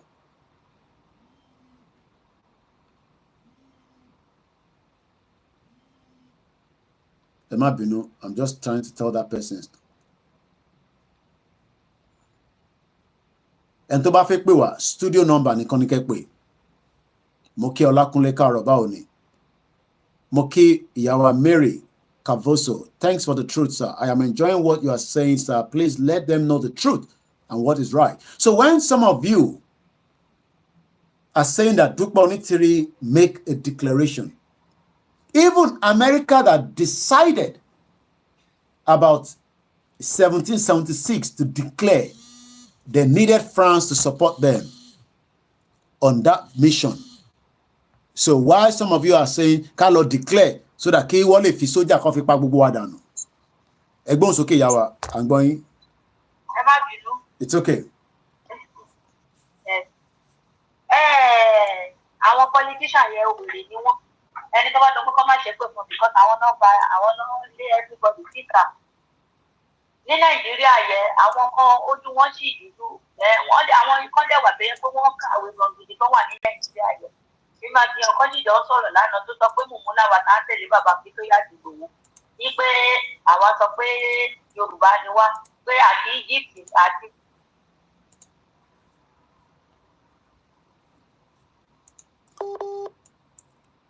For any time, distance, let's hope she comes back. I'm going. Ẹgbọ́n sókè padà. Ó ní èèyàn kan ṣì wà lánàá tó pè lẹ́sìn jọ sọ̀rọ̀ láti jọ. Àwọn ọba fẹ́ gba Yorùbá ní ṣe onímọ̀ mọ̀ ní wá. Ó ní pé kí ni pé Yorùbá táwọn pera wa jẹ́ pé àti Egypt làwa ti ṣàn wá. Pé ṣáwa mọ̀ túmọ̀ Yorùbá táwọn pera wa yẹn. Okay, ẹ jẹ́ kí n dáhùn níbẹ̀ yẹn. Tó bá tẹ̀ ẹ́ pé láti Egypt láti ṣàn wá, or wherever bí tapá ti ṣàn wá. Àná fẹ́ dá dúró ni kí nìyẹn ní ṣe pẹ̀lú bí kan láti ṣàn wá. A fẹ́ kúrò ní Nàìjíríà, a fẹ́ ṣe Nàìjíríà mọ̀. Ó ní ọ̀nà ṣàn wá láti. I don't think some people have brains. Àná fẹ́ kúrò nínú ìlú tí a wà nínú ẹ̀ ń sọ pé a ṣàn wá láti ibì kan. So torí a ṣàn wá láti ibì kan wà nínú Nàìjíríà. Mo ń gbọ́ ń jà rẹ̀ máa sọ̀rọ̀ lọ, ìyá mi má bínú. Ìgbà tó máa sọ̀rọ̀ lórí ẹ, ó lè ní jọ Fúlàní. Oníṣẹ́ bá wà lálọ́ jáde níjọ́ kìíní àná pé èmi ìlú òkèèrè tó wà nínú àwọn ọmọ tó ní tìrì rán síta. Fún ní pé àwọn ọmọ onítìrì ni pé àwa pé bàbá fi tó yá ti gbòwò làwa tẹ̀lé. Ó lè mi ní gẹ́ ọ̀yọ́. Mo níṣẹ́ mo jọ ni mo lóhùn kan mo láàbùrò ẹ̀ mo ní wọ́n jọ ìjọra wọn. Ìgbà tó máa sọ̀rọ̀ ó lè mi jọ Fúlàní. Bí kẹ́mi wúra mi níwájú mìíràn. Ipe mi jọ Fúlàní tó bẹ̀rẹ̀ sí ní sọ̀rọ̀ tó bẹ̀rẹ̀ sí ní ikú mi. Mo ní èwo lọ́pọ̀lọpọ̀ ní òní common sense. Mo fẹ́ pé ní common sense ni. Mo nígbà tẹ́ pé wọ́n ń gbádùn ìwọ́n rí oúnjẹ méjì àtẹ́mẹ́tẹ̀. Mo ní àwọn tó ń wà rí kọ̀ọ̀kan tó jẹ́ pé wọ́n sọ́fà tó ọ̀rọ̀ oúnjẹ jẹ. Mo ṣe fún nìyẹn. Wọ́n rò pé ṣẹ́rí nínú Nàìjíríà yẹn náà àwọn èèyàn sì wà tó jẹ́ pé wọ́n dáàbò tó jẹ́ pé wọ́n ní ojú wọn dúdú gan. Wọ́n ṣe àtàkọ́ ọmọ mi kan náà wọ́n ní ń tẹ̀lé Koiki nǹkan. Ojú wọn dúdú gan ní Nàìjíríà yẹn kò ń ṣe kékeré o. Ẹni tí wọ́n sọ ẹgbẹ̀rún ó kàwé o. Ìwé kẹ̀. Mo sọ mo ní ẹni tó àwọn tó kàwé gan wọ́n ní common sense ju ẹ̀yin tẹ́ sọ pé ẹ kàwé. Mo ní ó bẹ̀rẹ̀ sí ní sọ ẹni tí ẹbí ni ó kàn tẹ mo kọ̀ọ̀kan ti fóònù mọ́ létí pé wèrè lélẹ̀ pé gbogbo nǹkan táwọn ènìyàn tẹ sọ pẹ̀lú bí Nàìjíríà ṣé bí ìyẹn ti rí lódà everything ló ń wọ́n sí everyday. Olórí burúkú làwọn politician yẹn sí ìrò fún yẹ káwọn èèyàn sì máa support àwọn politician yẹn because olórí burúkú ti gbogbo wọn. Wọ́n wá sọ fún wọn wọ́n sọ bẹ́ẹ̀ yẹn pé ipe ní ti òkè Nàìjíríà ò dá everybody ń sá káàkiri anybody ibi tí anybody bá tẹ̀lé adé ní gbogbo everybody ń sá kúrò Nàìjíríà kó fi kọ́ sí. Mo ní ọ̀kan tó wà ní passport office ní Bákẹ́jì ló sọ fún mo ní ṣe bọ́lá sí àwọn tó wá produce passport lọ́wọ́ wọn bẹ̀rẹ̀. Ó lẹ́ everybody fẹ́ já parí everybody fẹ́ sá kúrò ní Nàìjíríà ó ní tí gbogbo bá sá lọ sọ́kọ́ta ló alẹ́ àwọn ìjọba máa ṣèjọba lórí mo ní wọ́n ṣèjọba lórí ẹranko ajá àti ewúrẹ́ mo ní wọ́n máa ṣèjọba lé wọn lórí mo ṣe sọ níbi kan nǹkan táwọn politician náà fẹ́ sọ everybody sá kúrò ní Nàìjíríà. Ìlú yìí ò dá rárá kọ́lọ̀ ń gbà wá kọ́lọ̀ èdè bá wa gbà Yorùbá nìkẹ́ bí táwa náà wà ní ọ̀fíìsì gbòdò fún wa fẹ́ padà nǹkan tó yẹ kó ti wá nínú wọn níbi àbọ̀ sí lábẹ́jì ó fẹ́ tàbí ká wà nínú ìwà ńgbà tí ó sì jẹ́ tó sọ.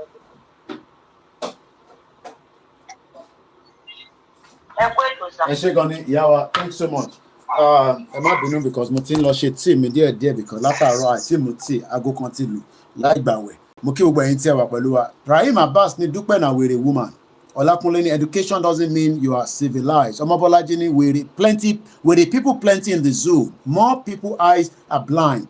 Sherry, this notion that àwọn tó ń ṣe Yorùbá nation yẹn, okay, tẹ́ bá tẹ́ ń ṣe Yorùbá, what we are asking is that we want an independent country away from the current state of what is known as Nigeria. Intan bere fún nìyẹn.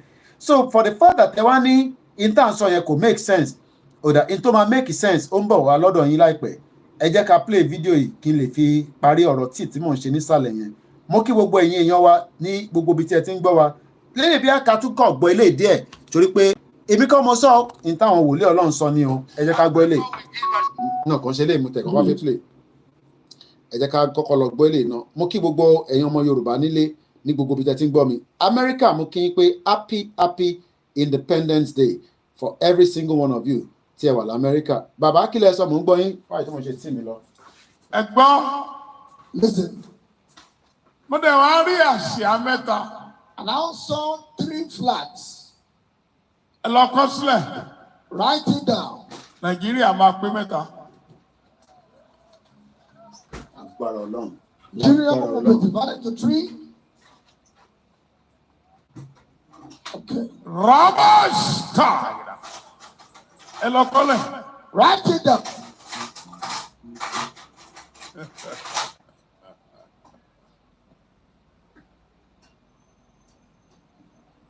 Rele lo moja na wale mahole masine aile sky. Ẹgbọ́n tí ọba ọ̀run wí. Thus says the Lord. Tó bá di oṣù kẹwàá kọkànlá. The month of October, November.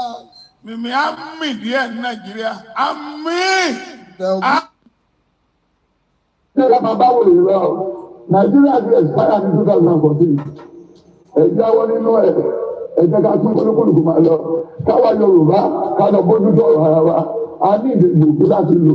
A nílò sẹ́fẹ̀lẹ̀ àgbòlání àti ètò ńláńlá bí ayé lára bí lẹ́rọ̀ bí àṣàtálẹ̀ bí àwọn nǹkan tá ní ìdìbò yẹn nílẹ̀ Yorùbá. A ní nígbà tí wọ́n kó wa lẹ́rú tó kú bẹ́ẹ̀lẹ̀ níbi Second World War. Ọmọ tó kú ìdí ẹ̀sìn ni. Wọ́n yìnbọn sí Yorùbá kò rán. Wọ́n sọ alága kò rán. Wọ́n tún lọ́dẹ kò rán. Wọ́n jẹ́ wọ́n dìbò tó ní wọ́n fẹ̀ jáde.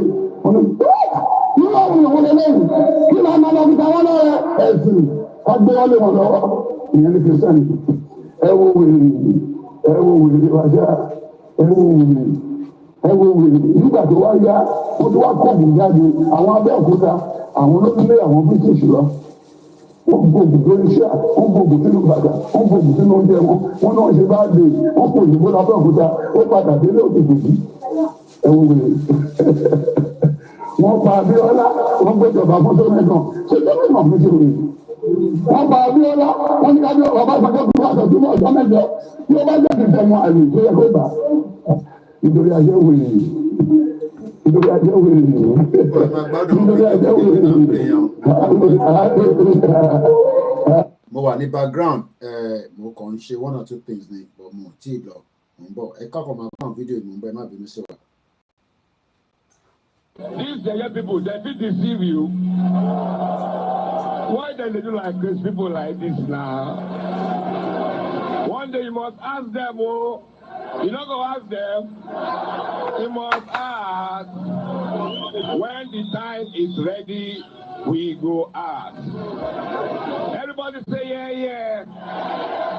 Now, we play longer version, and that way, Mati prep around me. Then we come. Ẹ jẹ́ ká gbọ́ tí pásítọ̀ yìí sọ. Màá gbé kámẹ́rà wọn wá sọ síwájú sọ ilé máa rí ìtọ́sọ. Mo ń jó tì mí lẹ́yìn ni. Àfi máa mú níwájú yín ni pẹ̀lú búrẹ́dì. Ẹlòmíì lè máa láìkẹ̀. Pé ilé tó ń fi búrẹ́dì kan nù tí yìí Koiki irú kí lélẹ́yìí kẹ̀. While the devastation was on, I did not keep quiet. Do not hold me responsible. Because while the madness was on, I did not sit on the fence. I kept on shouting that the revenge of the poor is at the corner unless we change our course. And if we do not change our course, we will end up where we are headed. And where we are headed is devastation, is destruction, is violent revolution. I rest my case. It's a violent revolution. Of this problem. I have been sick of this controversy over living wage or minimum wage. And I believe that something is seriously wrong with the heads of many of our leaders. How can anyone who earns 200,000, 300,000, 400,000, 500,000, not to talk of people who earn 1 million, 2 million, how can they go to sleep in good conscience every day? How can they go to sleep in good conscience and come out to sit down in a boardroom to discuss the sustainability or otherwise of paying 60,000 to the poorest of workers? How can we go to bed and sleep, all those who belong to the elite, who earn 2, 3, 4, 500,000, 1 million? How can you go to sleep in good conscience, I say, if you still have any conscience? How can you go to sleep in good conscience and come out to be debating? I hear people on TV, I watch people on TV, experts, economic experts, corporate executives, government officials, who are taking home more than $1 million in a month. And they are there arguing that 60,000 or over will destroy the economy, is not sustainable. How wicked! You give 60,000 to a poor worker, a poor worker who may have a family of 2 or 3 or 4, for his feeding, for his accommodation, for his house rent, for his medical care, for his children's school fees. How wicked, how blind. How can we do that? And we think that God will bless our country. We think that it is by bringing a new national anthem for God to bless our country. How can you commit this crime against humanity? For me, this is a crime against humanity. Because the poor people who cannot afford to buy gari, I'm not saying they will buy that they have to buy sardine. I'm saying buy gari, poor people who cannot buy gari. I'm not talking of meat or fish. Poor people are dying because they have no money to cure malaria. How can you go to sleep in good conscience? Those of us who belong to the elite, how can we go to sleep with good conscience and we are debating and we are discussing and we vote 500 million naira to meet and debate about paying 60,000 to the poor? My dear friends, I see this as a new form of apartheid. Nigeria is one of the most unequal societies in the entire world. A society where it's like the animal farm. A society where we have conspicuously rich people, people who are living in conspicuous consumption, and others who are in deplorable, dehumanizing poverty. If you have somebody in this country that takes home 1 million naira, I mean 1 million, I'm not talking of 30 million naira, 1 million naira in the month, and he can open his mouth to be part of a discussion about the poor getting 60,000 naira. I say anyone who earns up to 1 million naira in the month should keep her mouth shut when he hears them debating about taking 60,000 for the poor. Okay. More than 60 years after independence, we are running an apartheid society. This time it's not racial apartheid, it's economic apartheid. We are running an apartheid society of people of conspicuous consumption, flying in private jets around at government expense, people who are riding 4, 5, 6, 7 SUVs with pilot vehicles, chasing the poor out of the road, and poor people, you are debating, you are discussing, you are over 60,000 for the poor. You insult the poor by saying 30,000, and later you say 48,000, and now you say 60,000, and you pay more than 60,000, you come out with 62,000. You insult poor Nigerians. Unbelievable. I say there is hardly any society I know that is as divided as the Nigerian society. Okay. And a society that is so divided is just sitting on a keg of gunpowder. I have warned here before that the revenge of the poor is at the corner. The revenge of the poor is at the corner. I am not calling for it, but it will happen as night follows the day. That's the man talking. Because when you so reduce people, you reduce people to this dehumanizing level. Okay. Nature does not allow a situation of islands of affluence amidst a sea of poverty. Okay. Nature does not allow it. Okay. And let me warn those in the elite. Let me warn those in the tripartite committee of government. Don't say Koiki. We will share sorrow. I will be bye. Also in a very but the revenge of the poor mean pé crisis ń bọ̀, anarchy ń bọ̀, wèrè ń bọ̀. Mo kí brother mi Allen Kondi, ó ní Dúpọ̀ ní tìrì olórí burúkú 2x2 Jezebel Ìjàlọ declaration. Brother mi Sikiru Adéwálé, a máa gbọ́ bàbá ìtàn. Only many bastards who are talking about one Nigeria, especially Yorubas. I want to tell them to tell me the real language and the real culture. Who is the real indigenous of Nigeria between Yoruba, Igbos, and the Hausas? Eshegoni. Keep the comment flowing.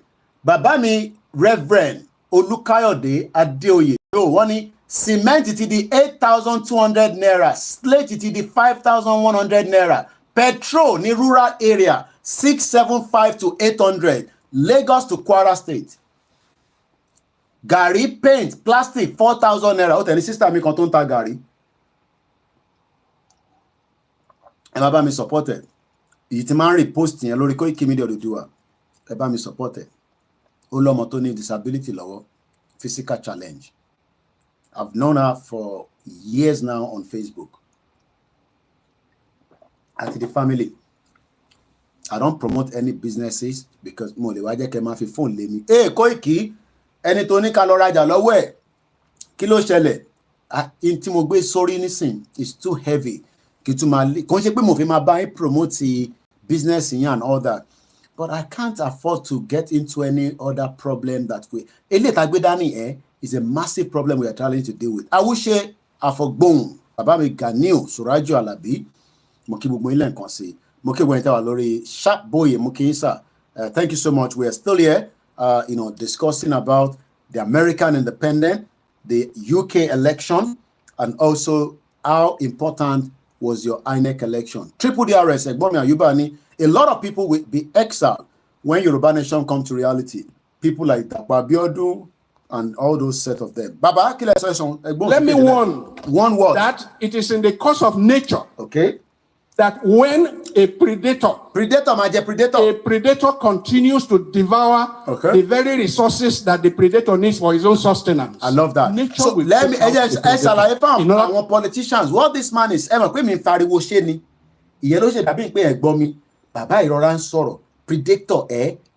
survive. So the Nigerians wants to survive and they will do whatever needs to be done. Don't come and pray for it. We have prayed for them, they refuse to listen. This time around, is no more prayer. Okay? So it's about to go down. How soon is what we don't know. We're the country. Equilibrium. In order to have a measure of equilibrium. Nature is about balance, you know. Mm-hmm. All of nature is about balance. And human beings are part of nature. Okay. And Nigerians are part of nature. Okay. If the predator who needs the animals in the kingdom, it needs the animals in the book to survive. If it is recklessly devouring the very animals it needs for its own survival, if it is devouring it recklessly and senselessly, nature will step in. These are Nigerians. And remove the predator so that they can be balanced in the animal kingdom, system, in the ecosystem. Let me warn. Let them warn that all those who are in government, I have not confirmed that there are people taking home almost 30 million. And you have the guts, and you have the temerity to sit down, and your conscience allows you to sit down to discuss about 60,000 naira for poor worker for the whole month. They are coming to you are the one that has all the opportunities. Nigerians will shop now. Shop now. Oh my jayini tutuni. Oh my jayini tutuni. I jayini tutu. Wicked people. And if you want no motor air condition, how you want ninu korope. I mean, the London buses sometimes could be very warm and hot, but sometimes later when you're consuming, because people open the window. The air condition is meant to be working, but we all open the window. Okay. They will chop you. They say they play. It can't happen. All this thing you're talking about is not going to happen. No. Who is going to push for it? We are praying that push will happen soon. That's our own prayer. I will make sure I destroy Nigeria using my educational awareness. Not with weapon. I don't have any weapon. I'm not nibble. But this one where they do I just had, slice of bread with tea of another energy to push. As me they push, my Yegun general they push, the Yedara they push, Omoluka they push, the Biafra. I want you to fake the Biafrans. Those ones are even madder than us. They are not interested in anything anymore called Nigeria. Hate them or like them, let everybody go their separate ways. If I feel that I should go and live in the Biafra country, I will go. There are some countries I will never go and live. Iran, I won't go to Iran. No. There are countries I can't go. Because if you go there now, there are some things you go and say you can be in problem. So it'll be like that. If I think that I can go and do business in the north, I'll go and do business there. For now, let everybody go their separate ways. Stop fooling yourself that you have a country called Nigeria. Yes, it's called Nigeria, but it's not actually Nigeria because we never got independent. Hey, Bishop Adesina, anytime ekpe ani kekpe lana ekpe ati mi so yin now. Ẹ̀yin kan dẹ̀ máa ń fumble díẹ̀ pẹ̀lú ẹ̀pà. Ẹ pè wọlé a máa bá yín jà o. Ẹ mọ̀ pé ilẹ̀ ní platform yìí. Mọ̀ pé ń pawó ní Nàìjíríà lọ́wọ́lọ́wọ́ yìí. Ẹnìkan lẹ̀ ń pawó. Ẹ pè wọlé kẹ́ bá wa sọ̀rọ̀ náà. Ká tẹ̀ gbọ́hùn yín dẹ̀. Kẹ́ wá fún wa ní kí ló ń ṣẹlẹ̀ lọ́wọ́lọ́wọ́ báyìí. Wọ́n ní Kenya saga is a litmus test. Àwọn òyìnbó ńláńlá. Somebody is watching me from New Zealand. Oh, how are you? You're right. How's New Zealand? What time is it in New Zealand? I guess you're almost late in the night. One day I will visit New Zealand. I can't wait. But I need money. Support you. Bishop, about this time, ẹ lè pè wọlé ká gbọ́ voice yín díẹ̀. Ẹ jẹ́ ká gbọ́ bàbá Ìtàndílẹ̀. Okay, Bishop ti ń pè. Bishop ò pè wá. A máa bá yín jà o. Bishop, a máa fáwọn yín lórí platform wa o. Àwọn tó fẹ́ pè ti pè wọlé wọn náà àwọn lórí Bishop. Ó yẹ bá gbóhùn sókè alàgbà wa tó ń pè. Alàgbà tó ń pè gbóhùn sókè ti wọlé o. Nàìjíríà. Àgbọ́yìn dáadáa kò clear o àgbọ́yìn o. Ẹyọ APC yẹn ẹyọ APC tẹ máa ń lò Nàìjíríà yẹn ẹ̀yẹn yọ ká lè gbọ́yìn dáadáa. Ẹ̀rọ káwọn APC yẹn àwọn ọmọ Ìgbò ló máa ń lọ kó wá fake ni gbogbo nǹkan tó ń kó wá fake ni wọn kọ́ original wa. Àwọn ọmọ Ìgbò ọ̀rẹ́ mi kí ni kàn wọ́n kọ́ta ìjà ni tó bá dẹ̀ lọ padà fún wọn báyìí máa di ìjà ní ṣàpọ̀n ni wọ́n á fọ́gi mọ́ ẹ lórí. Ó yá gbóhùn sókè. À ń try a máa gbìyànjú díẹ̀ bí akíndẹ̀kọ̀ gbé sí speaker lọ́dọ̀ tèmi ní bí ẹ̀kọ́ sá. Ó yá ẹ máa sọ̀rọ̀ là ń gbọ́ yín. Ẹ̀hẹ́ ó bẹ́tà báyìí sí. Àwa ni gbogbo àjọ ń ṣe ni gbogbo alájọ lètò. Shout out to my brothers from the Biafra side. So ọ̀rọ̀ ìlú tó ń pè ní location 419 yìí ó ní agbára. Tí bá gbọ́ yín dáadáa ibi location 9 lẹ ti ń pè wá right ká kọ́kọ́ get clarification. Ṣé ká kọ́kọ́ bí ní ìbéèrè bí méjì àbí kí n jẹ́ kẹ́yìn kọ́kọ́ sọ̀rọ̀ tí yín náà ìwúlẹ̀ fún méjèèjì. Ẹbí mi so màá lè. A ti ń ṣe election nínú Nàìjíríà láti ọdún yìí. Ǹjẹ́ election ta tún máa ṣe tó ń bọ̀ ǹjẹ́ ó máa dájú yìí tí a ṣẹ̀ ṣe lọ kẹwàá sọ tọ̀dọ̀ tí ẹ lè sọ gbogbo ẹ̀pọ̀ mọ́ra wọn. Màá dẹ̀ fún yín as much time ẹgbọ́n sókè. Èmi gan láti jẹ́ kíkùn káwọn ọmọ mi kọ́ lè rè láti bẹ̀. Election tó ń ṣe ní Nàìjíríà there is no election since 1999 as I can remember. It's election from 1999 láti ìgbà tó gbé Ọbásanjọ́ wá láti prison.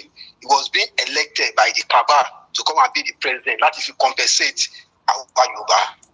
The one also he did the second time also he elected himself also. Nobody voted for him. The third one ti Yar'Adua again. His selection upon selection títí tó wá di pé èmi ló kàn tí ẹ pé gbogbo ló kàn yìí.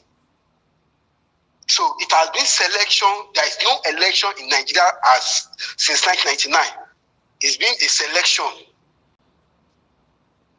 So the system has been so corrupt and OT was so bad there is no remedy for the system anymore. Kò sí solution. The only solution to one is let everybody go a separate way. Some people are starting realizing it, while some people are still being adamant that Oshimada lọ́dún wo, wọ́n ti ń pé 50, wọ́n ti ń pé 40, wọ́n ti ń pé 60, wọ́n sì ń dúró Oshimada ọjọ́ ló tó fẹ́ dà. Kí nígbà tó bá wọnú grave lọ́kọ́ tó dà. So to tell you how bad it is, brother me, Tebara a tuber of yam now, 4,000 naira to kéré jù. Ẹ ṣe wà ẹ máa jẹ́ tó kù ní yóyin.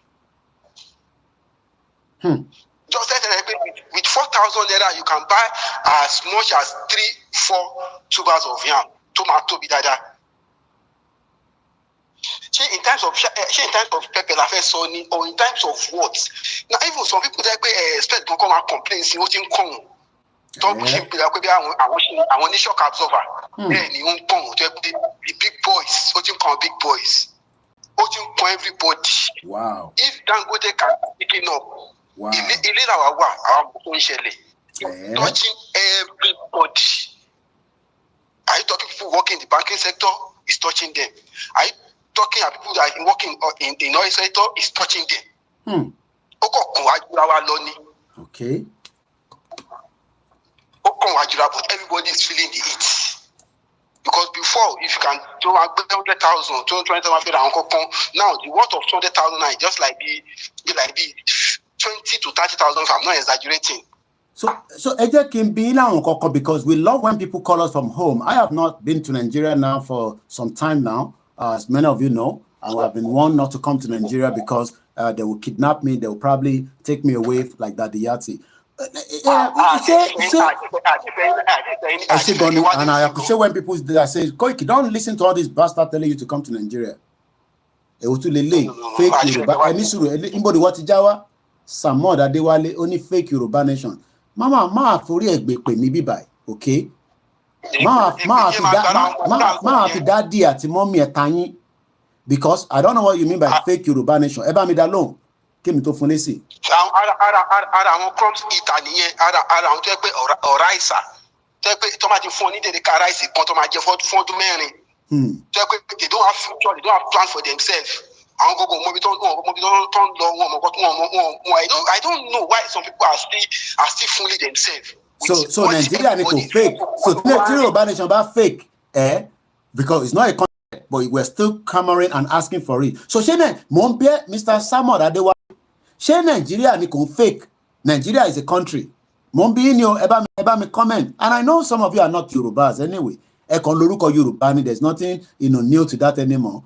You could be a bastard Fulani or Hausa, and if you are a Yoruba, Olori Buruku Tiba that yeah, àtọwọn tó dọ́gba. Torí àwọn bàbá tó fi dípò wá sórí platform tó ní fake Yoruba nation. Ṣé Nigeria ni country tó fake? Olori Buruku man.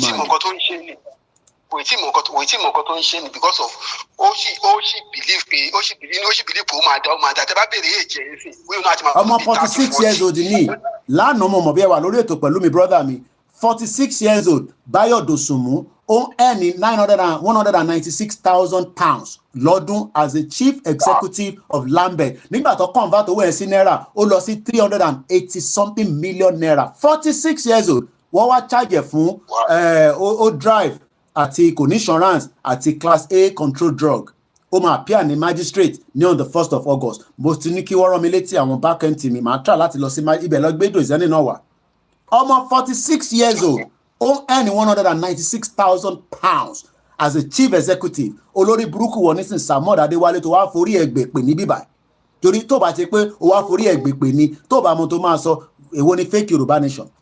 Number one, àìtí gba country. We have not told you àwọn òṣèdúpọ̀ ní tìrì tó náà ti gba country. So má forí bàbá àti yẹ máa fi tayín lórí platform yìí ọmọ àlè. Ẹgbọ́n sókè mò ń gbọ́ yín bà mí. Hello? A ṣì ń gbádùn yín ẹgbọ́n sókè à ń gbádùn yín lọ.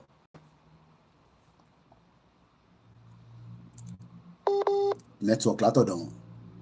Cause jẹ́jẹ́lẹ̀ ẹ máa sọ̀rọ̀ là ń gbádùn yín jàre ẹ máa sọ̀rọ̀ là ń gbádùn yín. So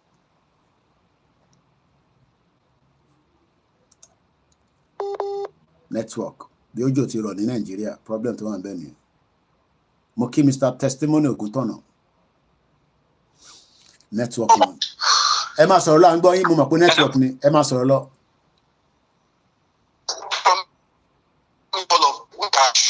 Is time. Network ò jẹ́ ká gbádùn. Ọ̀dà bí network yẹn ó really fluctuate. Bí ṣojú ọ̀rọ̀ lánàá náà bí lẹ́ẹ̀ni, because that's always the problem in Nigeria. I'm going to let him go because I think we catch a lot out of him.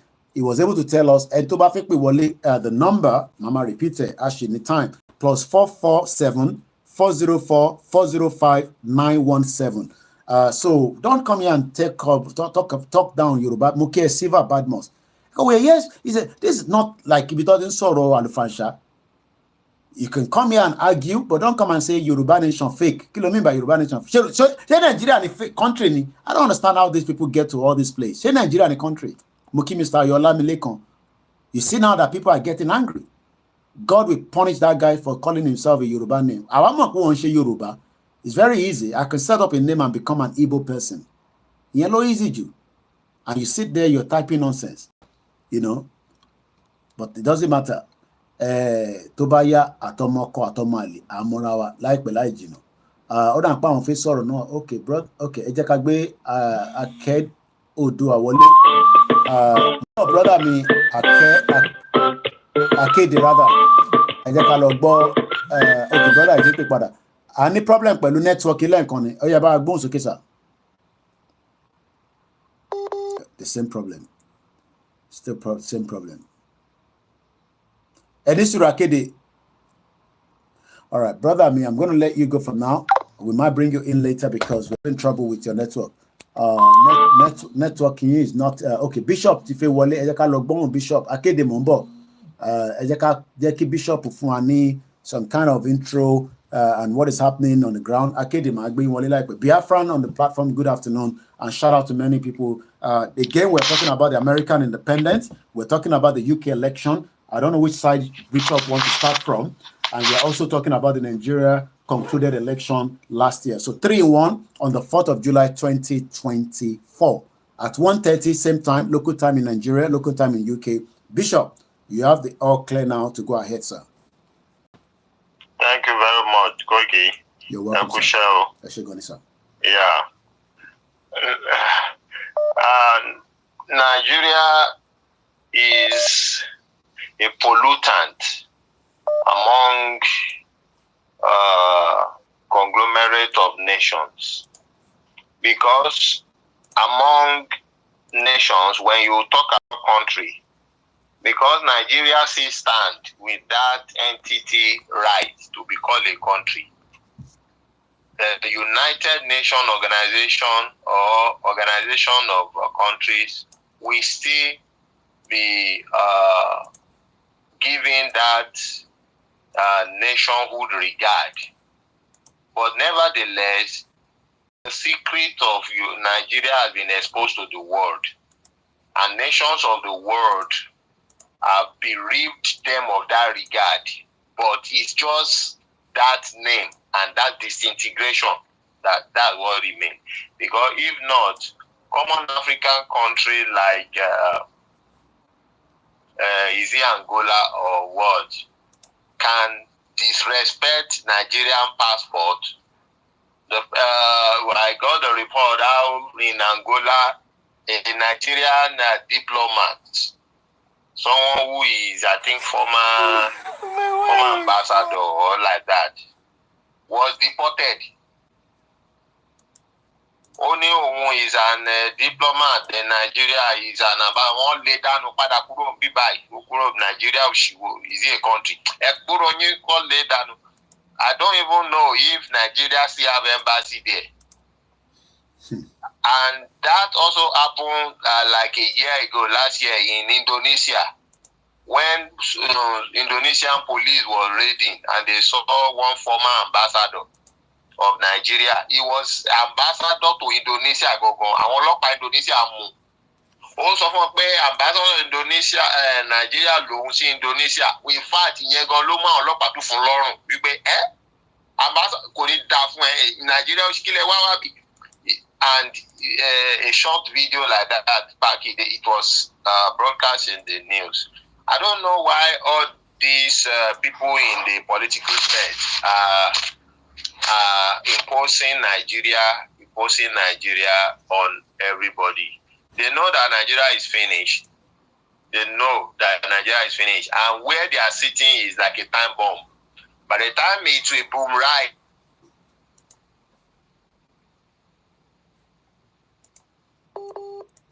bear with us, gonna come back. Network.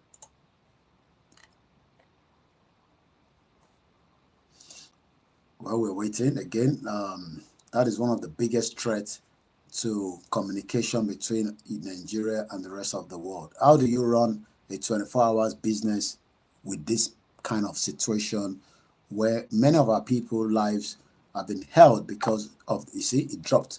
So that means that network was struggling. Akede, keep Bishop to wọlé padà. Ẹ bá wa sáré sọ̀rọ̀ so that no Bishop will call back in. But sáré bá wa gbóhùn síta láti orí Twitter space. We are live on the MixLR. We are live on many platforms. Go ahead straight away. Let's hear from you, sir. Okay.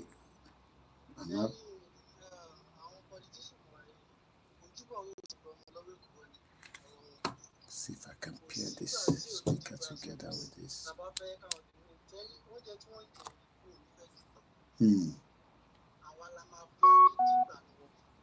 Okay.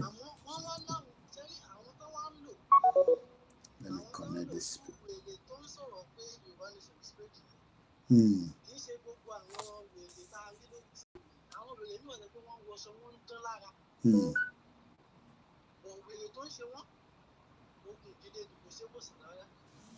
Okay.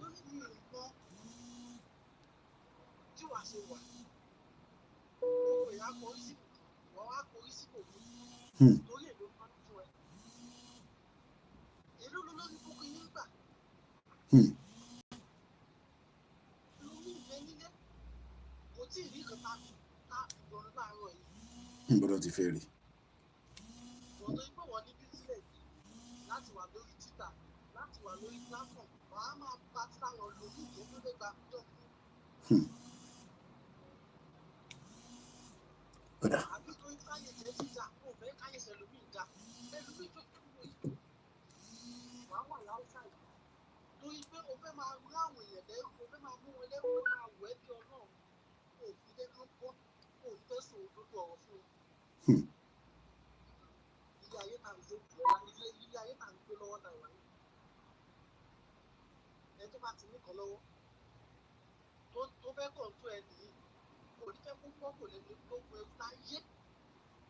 Okay.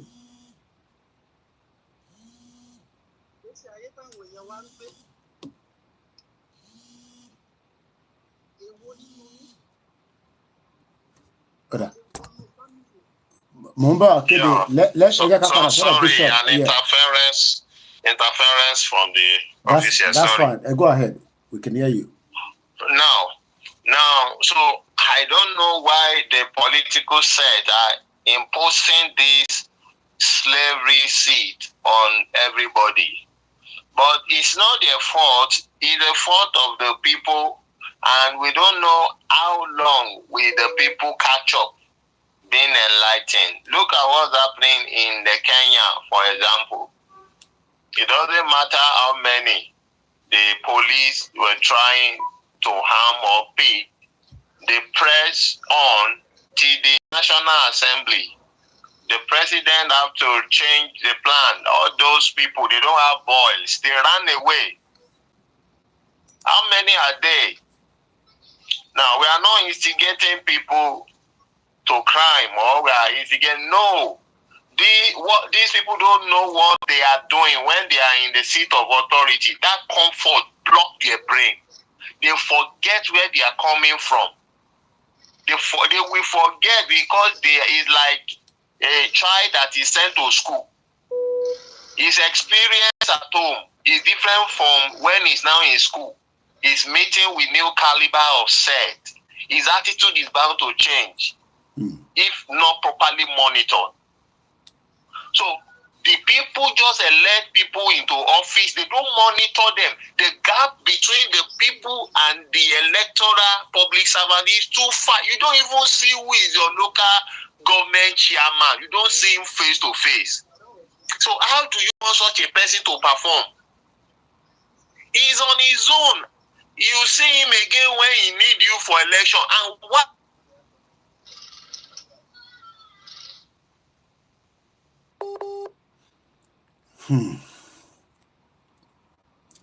What a very a disastrous country called Nigeria after 60 years. Not even a smooth communication between the two countries. It's unbelievable. It's unbelievable. But I don't give up.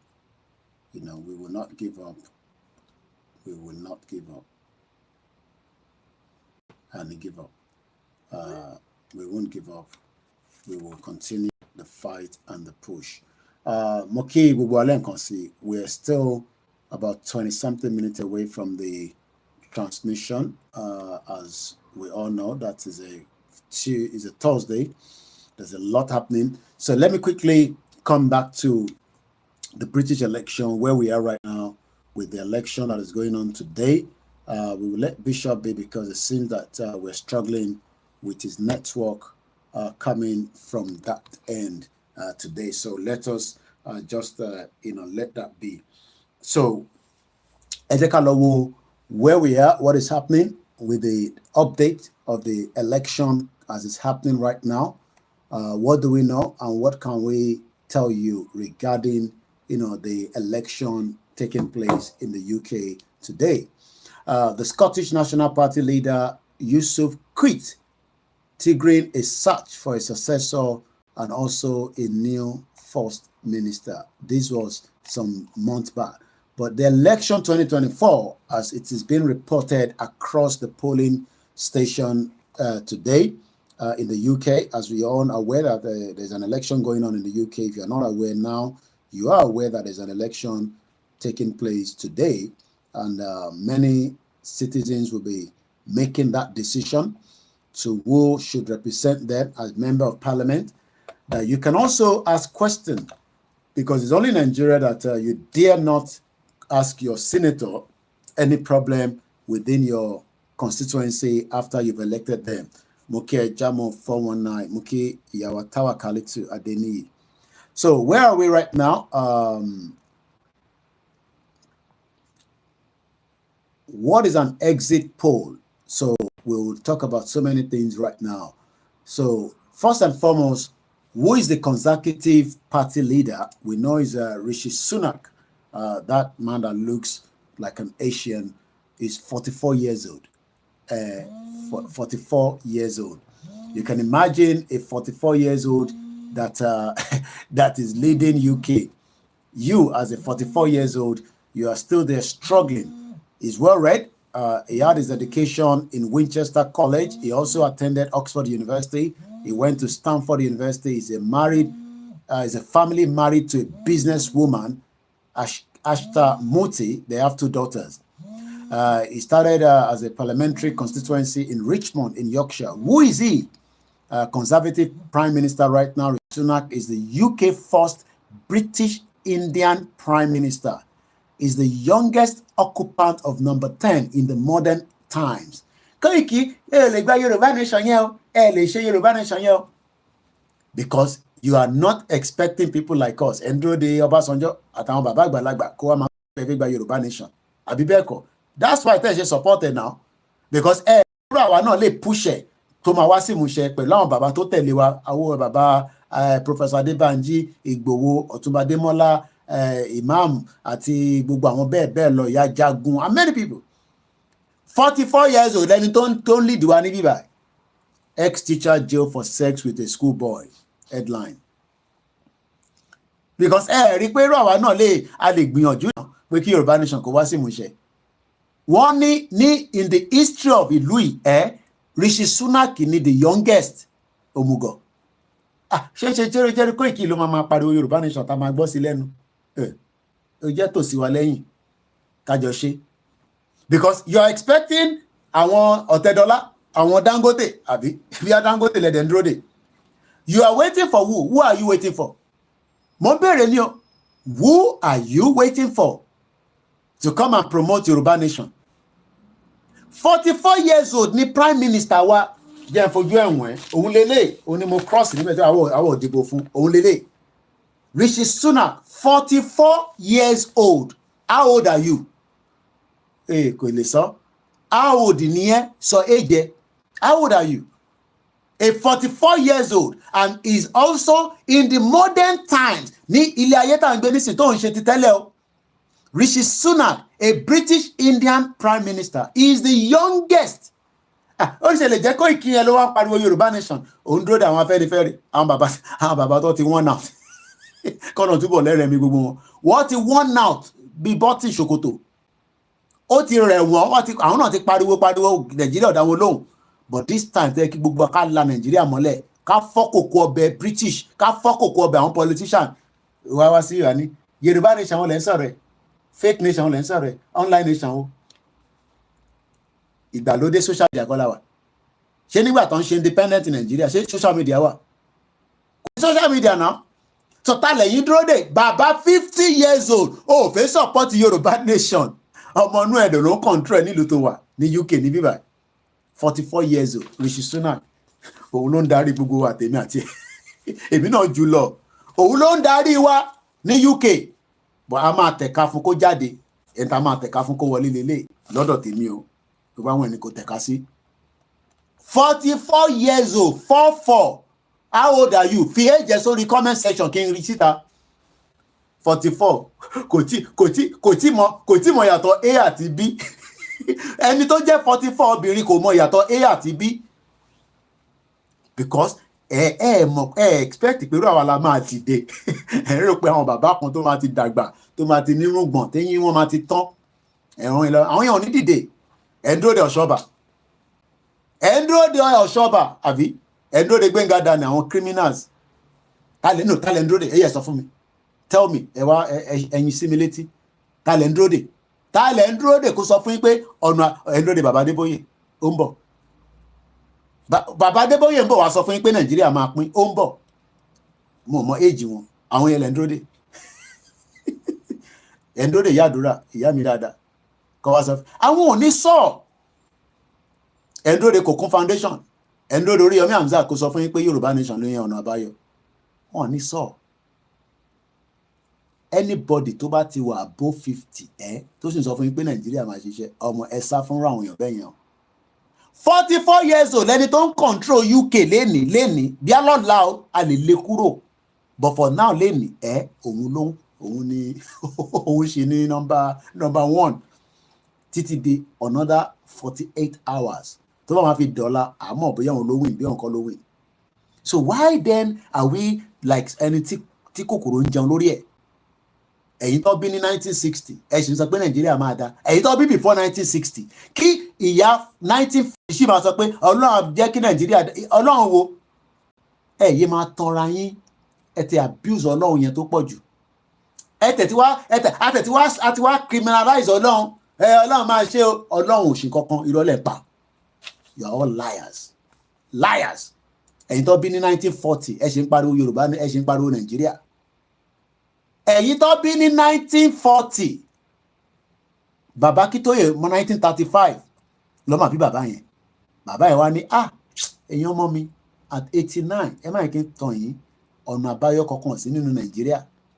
Ṣòrí ìwọ tó bí ní 2000 èrè eléyìn gòrò, ìwọ tó bí ní 2000 ó dẹ̀ fẹ́ wọ UK, ẹni tó dẹ̀ máa stop ẹ pé kò bá wọ UK 44 years old. Ṣòrí pé ọ̀rọ̀ yẹn ó wà interesting.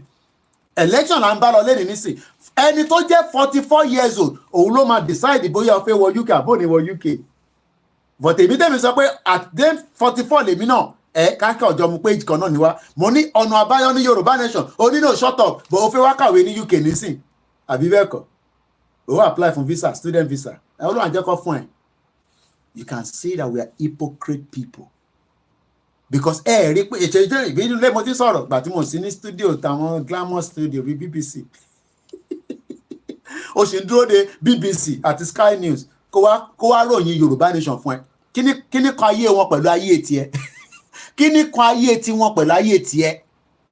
Why are you telling lies to yourselves at 44 years old? Rishi Sunak, wo criteria is a conservative prime minister. Rishi Sunak, the UK first in Kokolo Maja Koko, happy independent for America. The UK first British in Kotet Wanshe Onyibo, Konjo Onyibo Pepe, Luku Pepe.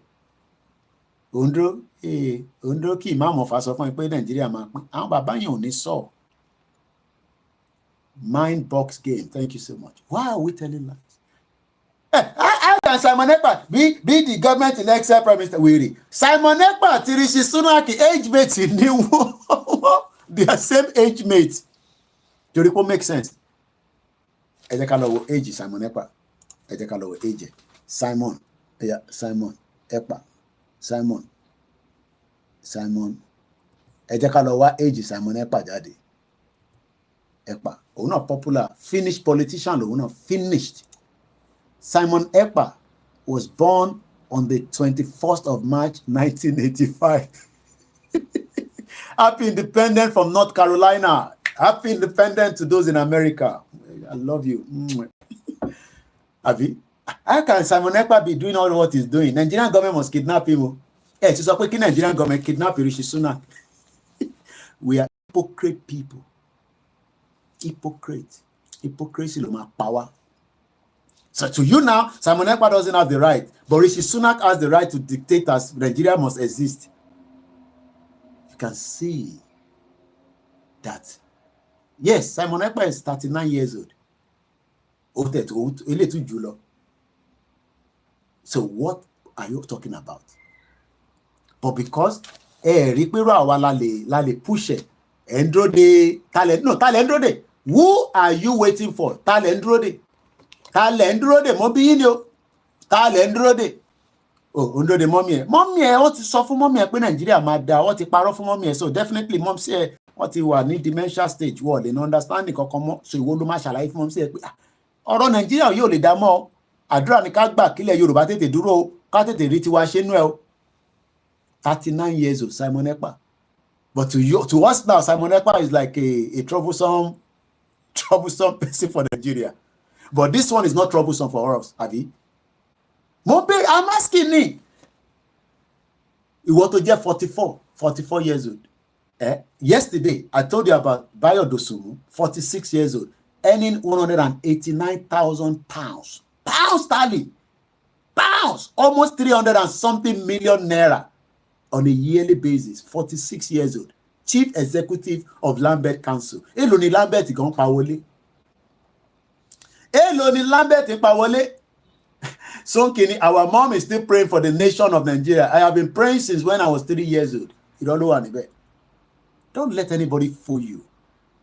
You don't have to believe us, but you can believe Rishi Sunak, 44 years old. Abi, you can believe him now. Or you can believe Joe Biden. How old is Joe Biden? So you will believe Joe Biden against Babakitoye. Ew. Sheyi Votron, I am tired and fed up of this so-called our people. So you will now believe Joe Biden against Babakitoye. So you think Joe Biden have our interest against what Babakitoye is telling us? It will only wait to mejeji. Oh, Joe Biden, hey, America, hey. Sorry. You can see that. Oh, deep go. Or to deep ni. Because when you start looking at the number, Koiki so bobo you take 50. Ko take 50. Ko take 50. Only owó bí ṣẹpẹrẹ. Ìyàwó ẹ̀, bàbá ìyàwó ẹ̀, ìyàwó ẹ̀, only stake nínú company ní bàbá ẹ̀, 1%, that's about $100 million. Wọ́n ní owó bí ṣẹpẹrẹ. Àwọn tó ń darí ayé wa lélẹ̀. Àwa wá sọ pé ẹ jẹ́ ká gbé full stop lé. British Empire àwọn tó kù ní Nàìjíríà. Simon Ekpa wá ń jà lọ́tún, wọn ló ń ṣiṣẹ́ fún Nigerian government ni, ó ń ṣe this ni, ó ń ṣe that ni. Koiki ẹ máa ká involve ara wa pẹ̀lú Simon Ekpa. Kálọ̀ máa bá Rishi Sunak sọ̀rọ̀ àbí. Mo ń bèrè ni ṣé Rishi Sunak máa dá yín lọ? Àwa tẹ̀ máa tẹ̀ka fún kò ní wọlé ní ilé tó ń bọ̀ yìí. So, he is the first UK British Indian Prime Minister. He is also the youngest occupant of number 10 in the modern times, living there with his wife and 2 daughters. Hey, pẹ̀lẹ́, 44 years old. Kò tí bímọ. Hey, pẹ̀lẹ́, má bínú. 44, ó ti bímọ. Ó lọ school àbí? Ó lọ sí school, má pààrọ̀ àwọn ọmọ ẹ̀ wà nílé, ó lọ sí school. They are not going to, your children are not going to school. You're telling them, go and start learning trade. It's because you can't afford the school fees anymore. So you force your children to go and be learning trade. Let's I don't want to talk about it, Rishi Sunak. Let's go and talk about Kistama. Who is Kistama? Is the labor leader, Sir Kistama. Ibi táwọn máa tẹ̀ sí ni ojú ẹ̀ tẹ̀ síbẹ̀ ibi táwọn máa lọ tẹ̀ sí ni. I'm going to vote anytime soon. So who is he? Let's go and look at it. He's 61 years old. We have 61 years old Yoruba man still waiting for him as well to come and tell you need Yoruba country. Their interest first come to the British citizen. Okay. All right. You get me? These two, their interest, whatever their interest is not our own interest. Whether this or this one comes in, their interest is first to the people of Bidakologba medical in Germany. They're not born and where to travel out of this country and go and take medical in France, which is just under an hour. But Tinubu will leave Nigeria and we go and take treatment. We didn't see Buhari anymore. Buhari is so fit now that he doesn't need any medical treatment anymore. Lori Buruku, dead or alive. With the imposter where they give now, where they say Buhari. Since Buhari, left that office, he has not traveled to UK for medical anymore. Do you understand? Even as much as Mama Tekafun Labour don't think that they have the interest for Yoruba people to have their own nation, no? We must squeeze. We must squeeze whatever we need to squeeze out to force them to accept what we want. But you don't want that. Kalema Soyinbo Pere. Yoruba nation now in front of number 10. Yoruba nation now, no going back, no going back. Biafra flag, Yoruba nation flag, no going back. You think they care about whether you say no go? If you like, no go back. The first thing they'll be wondering is, you are living here. Why are you worried about the people on the other side? No going back. People have been protesting in this country since Babawolowo years. There's some picture that we see how people were protesting in front of the embassy back in the days, especially during the Biafra war. So protest is a normal thing, but it is not going to push anything from here, okay? Where the real deal is inside the country that you are talking about. If we like, we go out every day. Yoruba nation is good. I'm not saying it's not good. It just creates a bit of awareness. But the real couple is inside Nigeria, in Yoruba land, in Biafra land. The Fulani are killing you. Go out and protest. They will kill you. Maybe it will become crisis, anarchy, shut down the whole country. And nobody enjoys the country anymore. And that is exactly what is about to happen. And that is why we are preparing your mind. So that don't say, we didn't know. So Kistama is 61 years old. Education. Regret Grammar School. You can see the difference between him and Rishi Sunak. Rishi Sunak, na posh child. Omolowo, private. Like all those your Olowo children in Nigeria. Send them to private.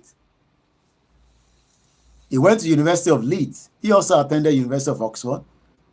Family, married to NHS occupational therapist, Victoria Alexander. 1 son, 1 daughter. Parliamentary constituency, Auburn and St. Pancras. I know Auburn. When I came to this country, my first job was around that area. Auburn. Have you heard about Tyranny mathematics? No, sir. And I don't even know what that is, but I could check it out, but if not. So who is he? The Labour leader frequently describes himself as being from a working class background and often references the pedo-semi in the Oxtel Surrey where he grew up. His dad was a toolmaker. His mom worked as a nurse. His mother suffered from still disease, a rare autonomic condition, which eventually left her unable to speak or walk. He went to Regret Grammar School, which became a private school 2 years after he joined. His fees were paid by the local council until he was 16 years old. How many of you are paying your school fees?